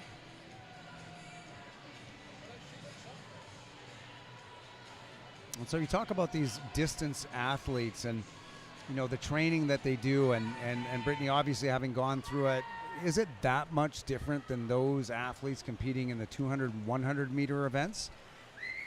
Jason, it's a great question because I think there has been some, changes in the last 10 years since I used to swim, but I would say definitely it was kind of a combination. So the way I make sense of it is that, you have an opportunity for, if you're a 400-meter freestyle, for example, sometimes you might do a distance practice and other times you might go down to like the 200-meter group and you'll want to be versatile and try some different things. For me, the distance group, and especially in the university lens, we were very selected. Like, you always were in distance group, and that was something that was really important and very kind of separated. But I think it depends on the program. I know a lot of club coaches have different strategies, and every athlete, right? Like, some people might race distance, but actually do a little bit better with like a more balanced program, and then others, they might really need a distance base, but they come as a 200-meter stroke specialist. Surprisingly enough, the 200s on the stroke side, so everywhere from like a 200 backstroke, specifically 200 butterfly as well, they require quite an intense distance background. It's a lot about endurance. You might think, it's only 4 laps of the pool, but it really is about a big distance base. So we're seeing that distance training paying off for Naomi Minot in lane number 5. She's 4:22.90.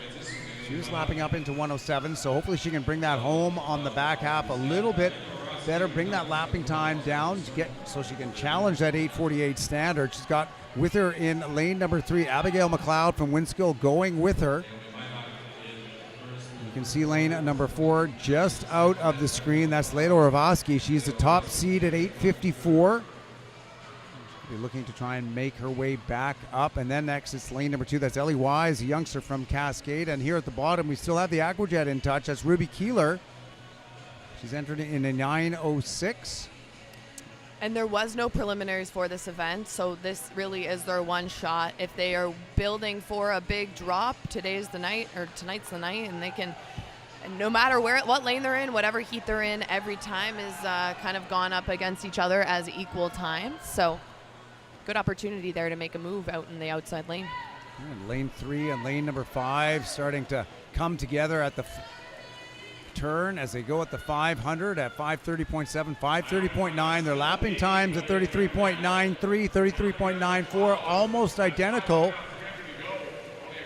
A bit of a lead change there as McLeod just ahead of Minot. Less than 300 meters to go, and you can see in lane number 4 trying to get back up there is Orvosky.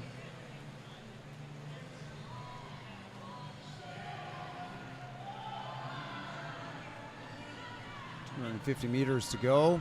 Why not? You saw right there 33.9, 34.1 on that 50, but Abigail McLeod there with a 33.56 making her move. So she's starting to pick it up, and pretty good here as they come into the back end. So out smooth for that first 400, and now picking their time to push the pace. It is lane number 3, McLeod. They're going to come here to the 600, but you can see Minot. She's not backing down from the challenge. She's still right up there. A great race shaping up here with 200 to go in the junior final of the women's 800 freestyle. So it's going to be Abigail McLeod in 3, Naomi Minot in 5. They split identical lap times there, 34.25. 200 meters to go. So they'll need to hold this pace, and they'll challenge their entry times. McLeod is an 8:57.72. Minot 8:55.04.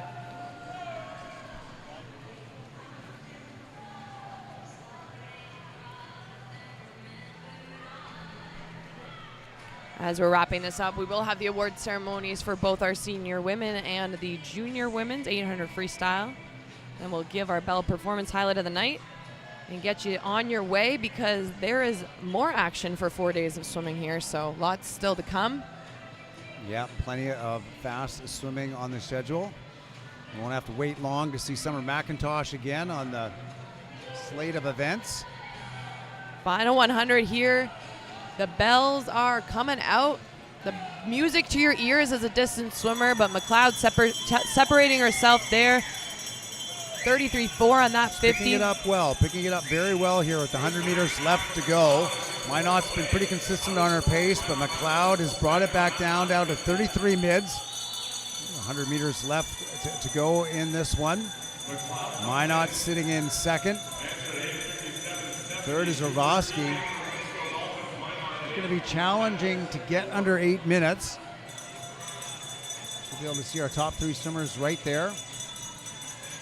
And it's going to be 50 meters to go now. If you're a race leader in lane number 3, it is Abigail McLeod, 33.2. That's one of the fastest 50 she's put up recently. It's going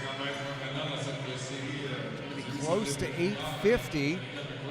Well, she needs a 30 point to get down to that qualifying time. That might be a little bit too much for her and too much of a drop, but she's going to do a great job in this event. The best time coming in, 8:57. And it's going to be Abigail McLeod in lane number 3. 8:57.72 is the C time, and she's going to be first here in the junior final. A nice drop down to 8:51.86. Second is Naomi Minot in lane number 5. Also, well, she's actually right on her entry time. That's at 8:55.0. And then third is Ravosky coming in lane number 4 here in our junior final of the women's 800 meter freestyle. From start to finish, I was really impressed with that swim from McLeod. She swam with confidence. She built into the race. She closed really well. Final competitor coming in now.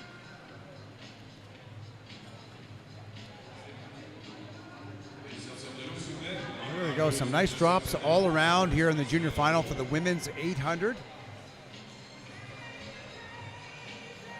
Not much rest for these ladies as we move straight into awards presentations. Starting with our open finalists.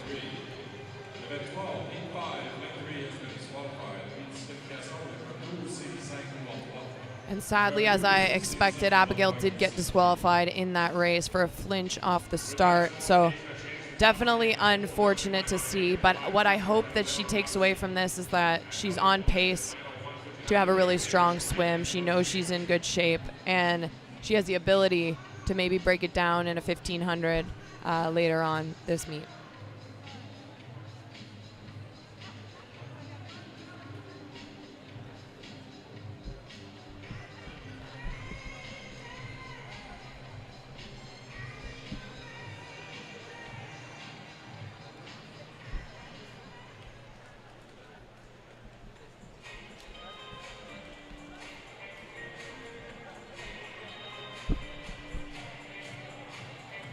Here we go, medal presentations with the women's 800 meter freestyle.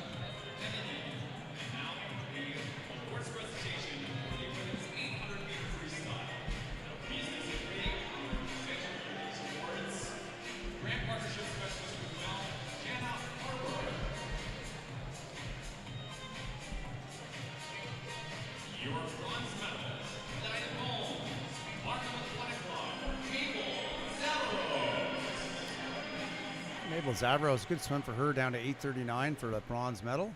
And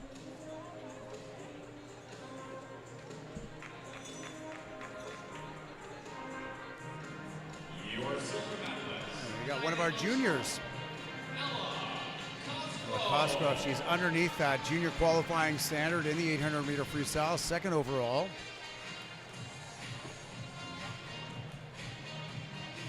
And then, of course, next, your winner.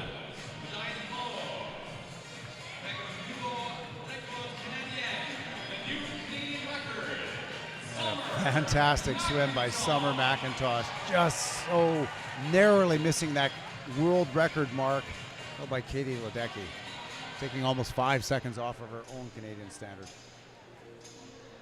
We're still being shown here in Victoria that Summer is in the best shape she's ever been. She's in best form she's ever been. So far, she's 2 for 2 with lifetime best times. She's 2 for 2 with Canadian records. She's 1 for 2 for world records. Jason, I think that sets us up pretty well for the next 4 days of racing. It's a very high standard that she's setting, absolutely. So we should have our junior awards coming up.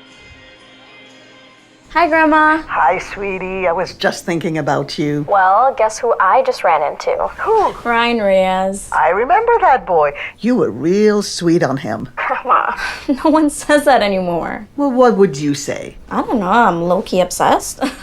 Like he's a hunk? More like a snack. Like you're hungry? More like thirsty. Sounds like he's the bee's knees. I love these calls. I literally never know what you're going to say.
Hers beforehand, and a really exciting race on the para women's 200 freestyle. So I'm going to give that special shout out to Ali Van Wyksmart. A fantastic choice, and I think it's just goes to show you that it is it's a hard pick. We had a hard choice to make here in the picking the belt performance tonight because we had so many great swims on both the day and the night, but well deserving by Ali Van Wyksmart. We still have we have a number of days left to go, don't we, Brittany? This is only day 2 here at the 2025 Bell Canadian Swimming Trials. I'd like to thank everybody for coming tonight. You can stick to watching the live stream and see some of our time trial events going on. But for Brittany Campbell-McLean, I am Jason Pratt. Thank you very much for joining us here on day number 2 of the finals, the 2025 Bell Canadian Swimming Trials.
into the final few strokes, and the top time is going to be Takai with domination of the race throughout the course of the swim, 2:07, 89 and 4.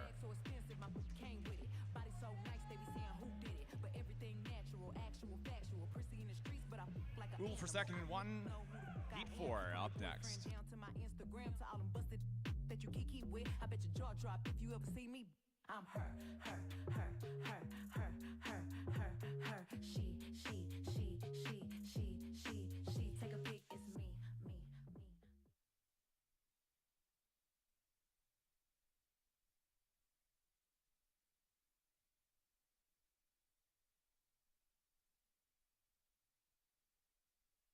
Dress up, would I ever spin the block on the never? I don't even wear outfit twice. Dead them, any bitch got a problem, probably never met them. Tell her, hey, the kids both cheeks child. Bella, but I'm used to the chatter, cause I'm her. She.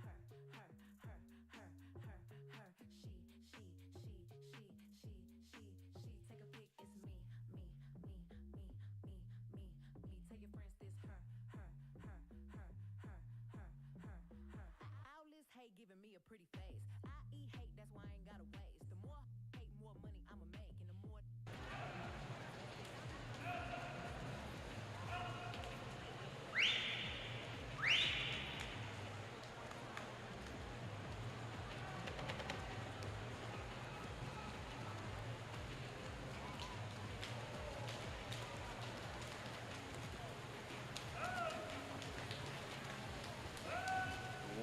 Turn, another close race here for our top three. Leading time is a 1:01.67 by 3/100ths of a second for Lauren Day. As the 50 meter was at second, moves up to the secondary 50.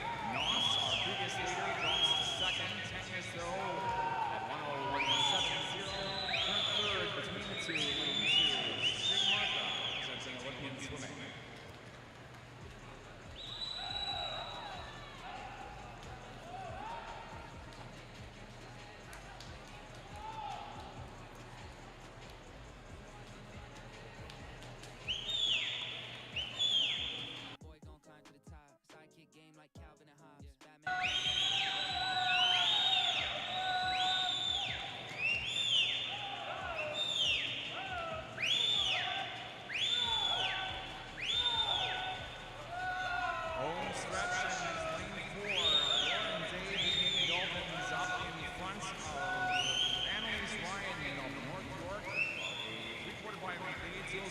Exceed 100 that by 2:10, 2:07.43.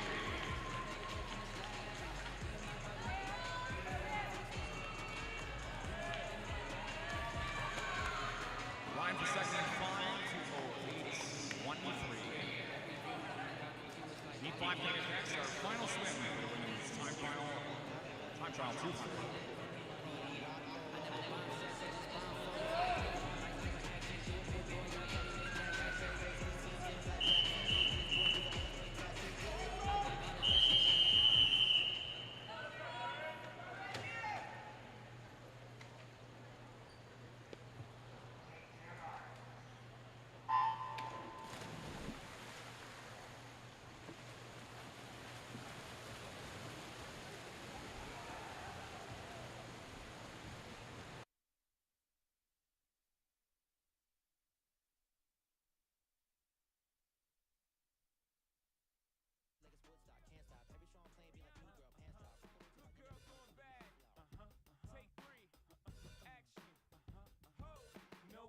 In my stones, let it rain. I hydroplane in the thing, coming down like a Dow Jones. When the clouds come, we gone.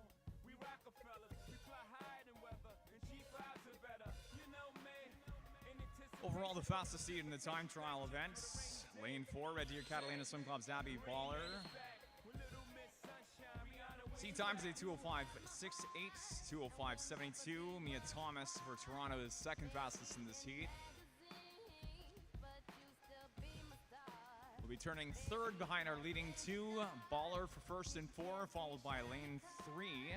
Neptune Natation Anaï Courtemanche. Leading times a minute .25, followed exactly 5/10 back by Courtemanche. Thomas, as mentioned, for third, lane 5.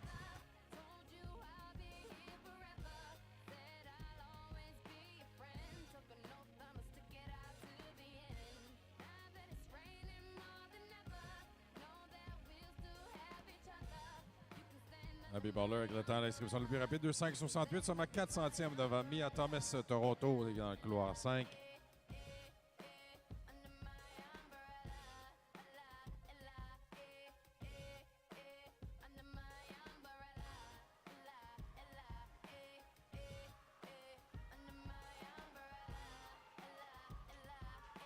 Seven tenths between second, third, but a distinct lead of at least a body length here for Baller into the final 5 meters of Heat 5. Our final swim in the women's time trial event finishes for the lead time at 2:03.93.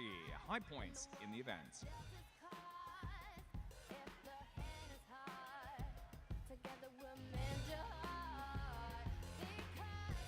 Mia Thomas for Toronto, second in lane 5. Moving on next to event 412, the time trial swims for the men's 200 freestyle, heat 1 of 5.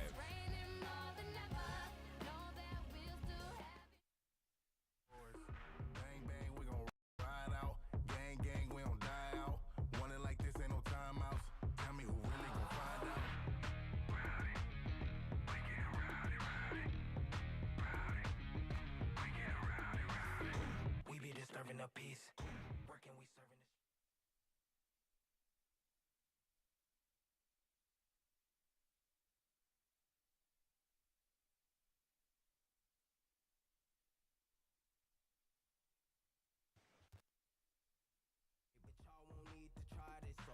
no way around it. You the loudest one, it's good and quiet. Rowdy, we get rowdy, rowdy. Rowdy, we get rowdy, rowdy. We be disturbing the peace. Working, we serving the streets. About to go ape, going beast. Bang, bang, leave you sleep.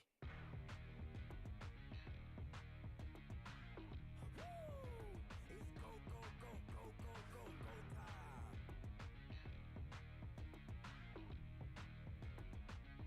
Tick, tick, boom. You can't stop me, so who gon' stop me? You can't stop me, so who gon' stop me? You can't stop me, so who gon' stop me? You can't stop me, so who gon' stop me? We be disturbing the peace, working, we serving the streets. Halfway turn leading to Maddie Pasternak in lane 4 for Etobicoke. Narrow second for Lucas Triger, Vancouver Pacific in 6. 6 100s behind Triger. Our third place turn, a 57.73 for Daniel Dioman of Richmond Hill Aquatic.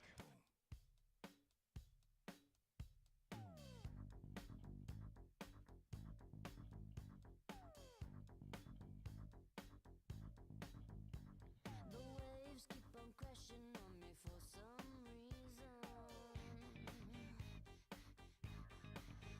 But your love keeps on coming like a thunderbolt.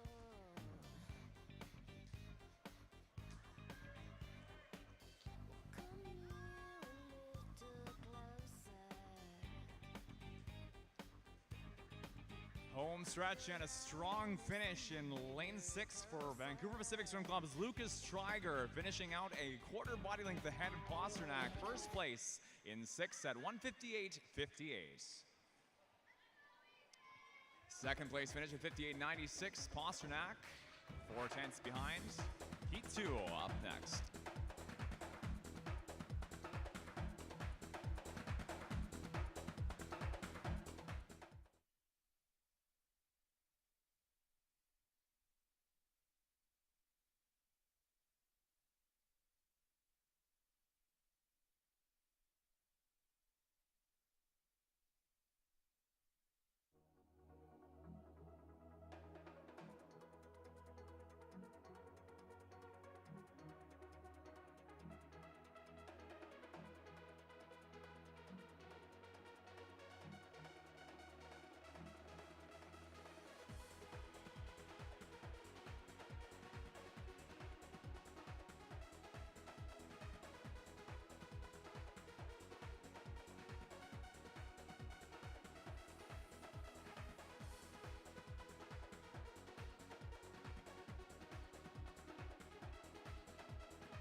Distinct 3 at the 100-meter turn. 5, 3, and 6. Leading time is a 57.14 for Emerson Tully, representing Etobicoke in lane 5. Second place turn is Matthew Chall for Pacific Seawolves in 3. For third, it is a time of 57.61 in 6. Vue de natation Saanich, Clément Cabana.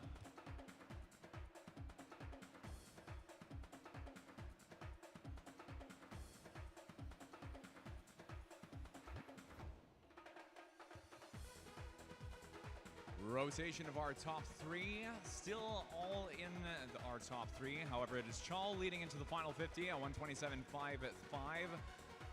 Fastest of the outbound 50s across the pool by 1/10 over Cabana, a 127.82 for second in 6.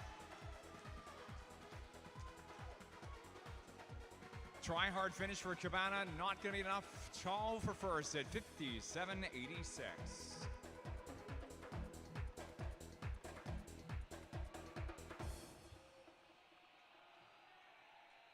Natation Saanich, Clément Cabana at 158.60 for second. Heat 3 up next.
Outside smoke to start us off here in Heat 3. Leading time is lane 8's 55.68 for Matthew McDonald. Pacific Coast Swimming followed second. Our top seed for this heat, Aiden Yorfie, representing Olympian Swim Club.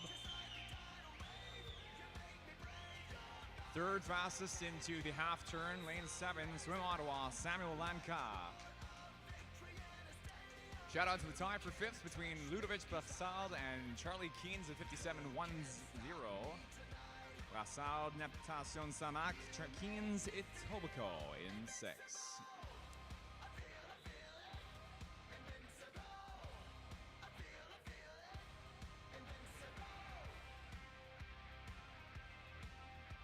Great finish in lane 4 for Aiden Yorfie of Olympian Swim Club. The lead still belongs currently to Matthew McDonald of Pacific Coast, but into the wall. It looks like McDonald will be holding it down to the touch, though, into a 1:54.75. McDonald indeed, 55.19 for Yorfie. Not quite enough for a second in 4.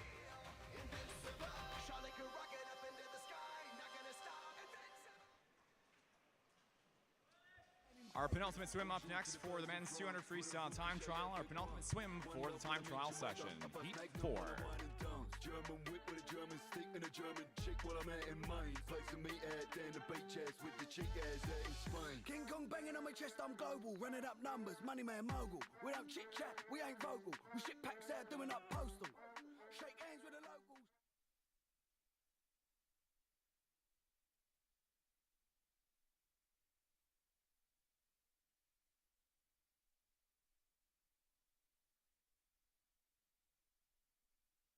Social, stepped out in Italian suede. I tell a man pray, go and tell up total. Now once upon a time I had dents in a rider, had zilch in a bank, then I broke down bricks to serve up in the night time. Now I'm Mr. Worldwide, wanna pull up past girls, wanna jump into the car and ride. I must apologise, I don't really have time to chat and fraternize with a friend in mind. Coming in, just touch down in Dublin, get cash back, then double it, bubbling, car in a pot, then shovel it, smuggling, pay for the jewels I'm covered in, going in, grabbing him, let's be having him. I just sparked a man's lights out allergen, then I boxed him up.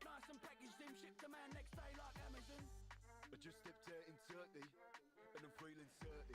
Had tobacco so dirty, these must when I'm feeling thirsty. Keep the dumb board on top, but the back's all nice and curly.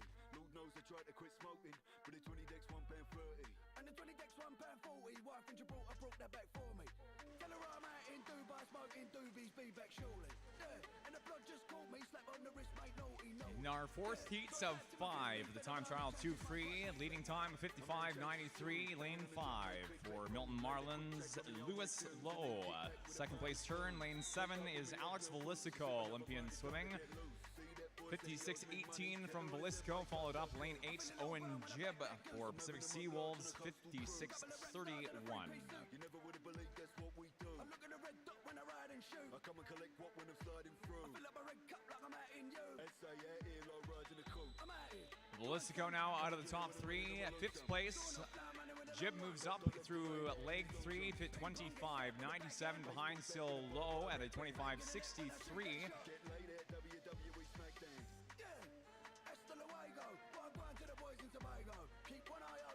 However, through the final 50, moving up Owen Jibb to first place by a body length into the finish, 154.69.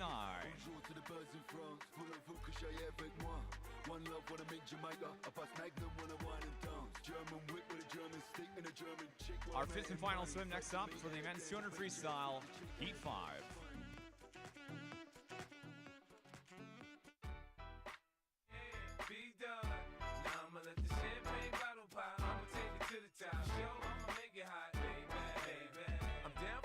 He's smart with his mouth to smack.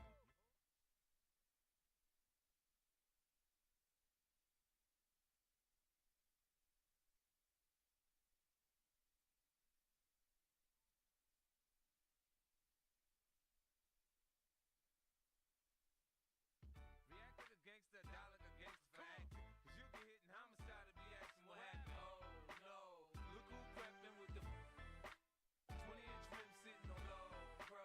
East side, west side, yo, yo, even my mama saying something really wrong with my brain. Don't rob me, they know I'm down and down with my chain. G-Unit, we get it poppin' in the hood, G-Unit. Yeah. What's good? I'm waiting on to act like they don't know how to act. I had to sip it too much Jack. I'm thinking it's all rap to that. And Doc said it's a rap. It's a rap. If I can't do it, homie, it can't be done. Now I'ma let the champagne bottle pop. I'ma take it to the top. Show, I'ma make it hot, baby, baby. Going to the halfway mark, leading at the 50, lane 8, swim Ottawa's Alexander Persukovic. Leads still at the 100, tenuous though at 55.46, ahead of a 55.67 from top seed overall in the event. Kieran Stone for Brantford Aquatic. Third, Yegor Semenyuk representing Natation Gatineau, lane 3. Top overall seed time for the men's 200 freestyle time trials, a 153.28 for Stone. Zionsville Swim Club, Jack Patrick Donovan, the second fastest seed in the heats, 3/10 behind that at 153.59. Stone moves up ahead of Persukovic at the 150 at 124.41, followed Donovan in for Zionsville in 5, tied with Yegor Semenyuk at 125.21. 24.41 is the lead into the final 50, and looking good by a body length ahead of the remainder of the fields for Stone into the final 5 meters. Fastest time, 153.11 is the fastest time in the men's time trial 200 freestyle for Kieran Stone of Brantford Aquatic. Second place at 55.50, Jack Patrick Donovan, Zionsville Swim Club. Coaches, athletes, and spectators, that wraps up our time trial session here on Day 2 finals of the 2025 Gulf Canadian Swimming Trials. 4 days of racing to go with this week's events. Thank you very much for coming out to Saanich Commonwealth Place this evening to read for Day 2 finals. We hope that you all have a restful evening in the CRD area, so enjoy it wherever you're going home tonight. We'll catch you back tomorrow morning for warm-ups at 7:30.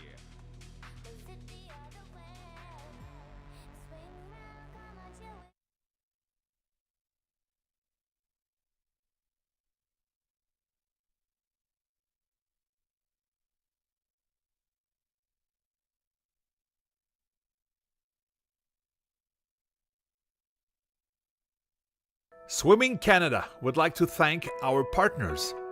Natation Canada tient à remercier ses partenaires. The Government of Canada, le gouvernement du Canada. Speedo, your trusted swim partner from your first splash through every stroke. Speedo, votre partenaire de natation de confiance, de votre premier saut dans l'eau à chaque traction. Bell for Better and all the ways it gives back to communities and sport across Canada. Mieux pour tous et toutes les façons dont Bell redonne aux communautés et au sport dans tout le Canada. Chicken Farmers of Canada, proud supporter and official protein of Swimming Canada. Les producteurs de poulets du Canada, fiers partisans et protéines officielles de Natation Canada.